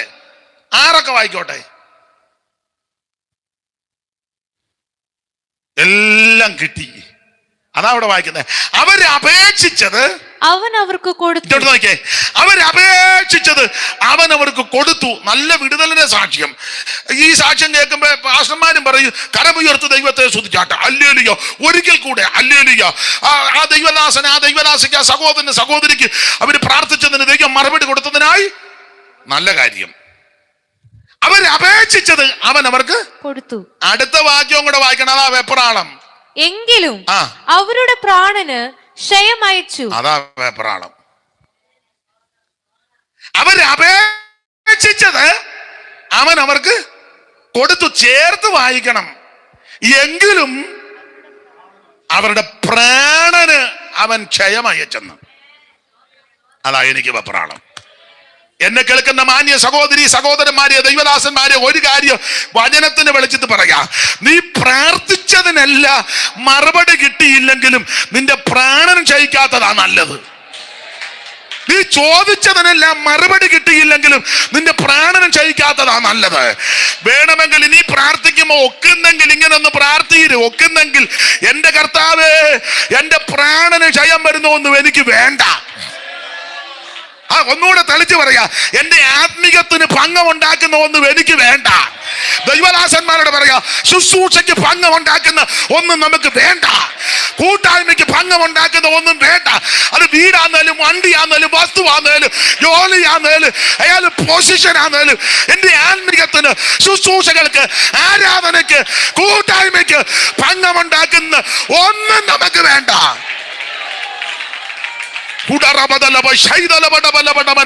പൂയപ്പള്ളി സഭയോട് പറയാ, ഇന്ത്യ പെന്തക്കോസ്ത് പൂയപ്പള്ളി സഭയോട്, ഈ ഉപവാസ പ്രാർത്ഥനയിൽ പങ്കെടുക്കുന്ന സകല പ്രിയപ്പെട്ടവരോട് പറയാ, ഈ ഒടുവിലത്തെ ഈ ദിവസങ്ങളിലെ ഇന്ന് ഓർപ്പിക്കട്ടെ, നീ പ്രാർത്ഥിച്ച വിഷയത്തിനൊക്കെ മറുപടി കിട്ടിയില്ലെങ്കിൽ നിന്റെ പ്രാണൻ ക്ഷയിക്കാത്തതാ നല്ലത്.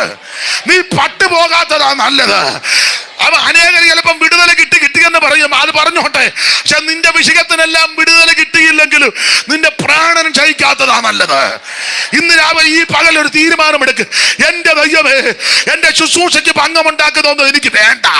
എന്റെ ആരാധനയ്ക്ക് ഭംഗമുണ്ടാക്കുന്ന ഒന്നും എനിക്ക് വേണ്ട. ഒരു തീരുമാനമെടുക്ക്. ആരും പട്ടുപോകരുത്, ആരും പട്ടുപോകരുത്, ആരും നശിച്ചു പോകരുത്. കരമുയർത്ത് ദൈവത്തെ സ്തുതിച്ചാട്ടെ. ഒരിക്കൽ കൂടെ ഹല്ലേലൂയ പാടാ. ആ പഴയ പാട്ടിന് 2 ചരണങ്ങൾ പാടിയാൽ മതി, സമയത്തെ ഭയപ്പെടുന്നത് കൊണ്ട്. അടുത്ത ദിവസമൊക്കെ ദൈവദാസന്മാരിൽ കൂടി വിലപ്പെട്ട വചനങ്ങൾ കേട്ട് ആത്മാവിൽ ബലപ്പെടുവാൻ അവസരം ദൈവം തരട്ടെ. 2 ശീലം പാടാം. മനോഹരമായ കനാൻ ദേശമേ, മനോഹരമായ അതേ എനിക്കഴിയാത്തൊരവകാശമേ, അതേ എനിക്ക്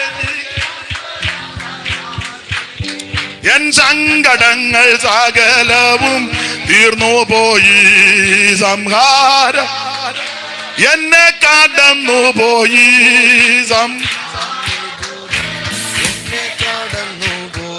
ആനന്ദമേ പരമാനന്ദമേ, കാണാൻ ജീവിതം എനിക്കാനന്ദ ആനന്ദമേ കാനാൻ ജീവിതം എനിക്കാനന്ദമേ എൻ സങ്കടങ്ങൾ സംഹാരദൂതൻ എന്നെ കടന്നുപോയി, സംഹാരദൂതൻ എന്നെ കടന്നുപോയി. കരമുയർത്തി ഹല്ലേലൂയ പാടാം. ഒരിക്കൽ കൂടെ ഹല്ലേലൂയ പാടാം.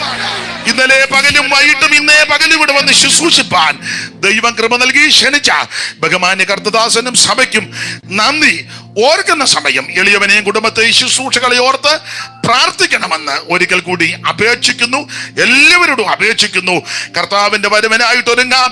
ദൈവമാരെ മരുഭൂമിയിൽ തള്ളിയിടാതെ എല്ലാവരും അങ്ങ് നിത്യതയിലെത്തുവാൻ ദൈവം കൃപ നൽകട്ടെ എന്ന് ആശീർവദിച്ചും പ്രാർത്ഥിച്ചും എൻ്റെ വാക്കങ്ങ് വിരമിക്കുന്നു. ദൈവം നിങ്ങളെ എല്ലാവരെയും അനുഗ്രഹിക്കുമാറാകട്ടെ. ആമേൻ. നമ്മുടെ കണ്ണിലടയ്ക്ക്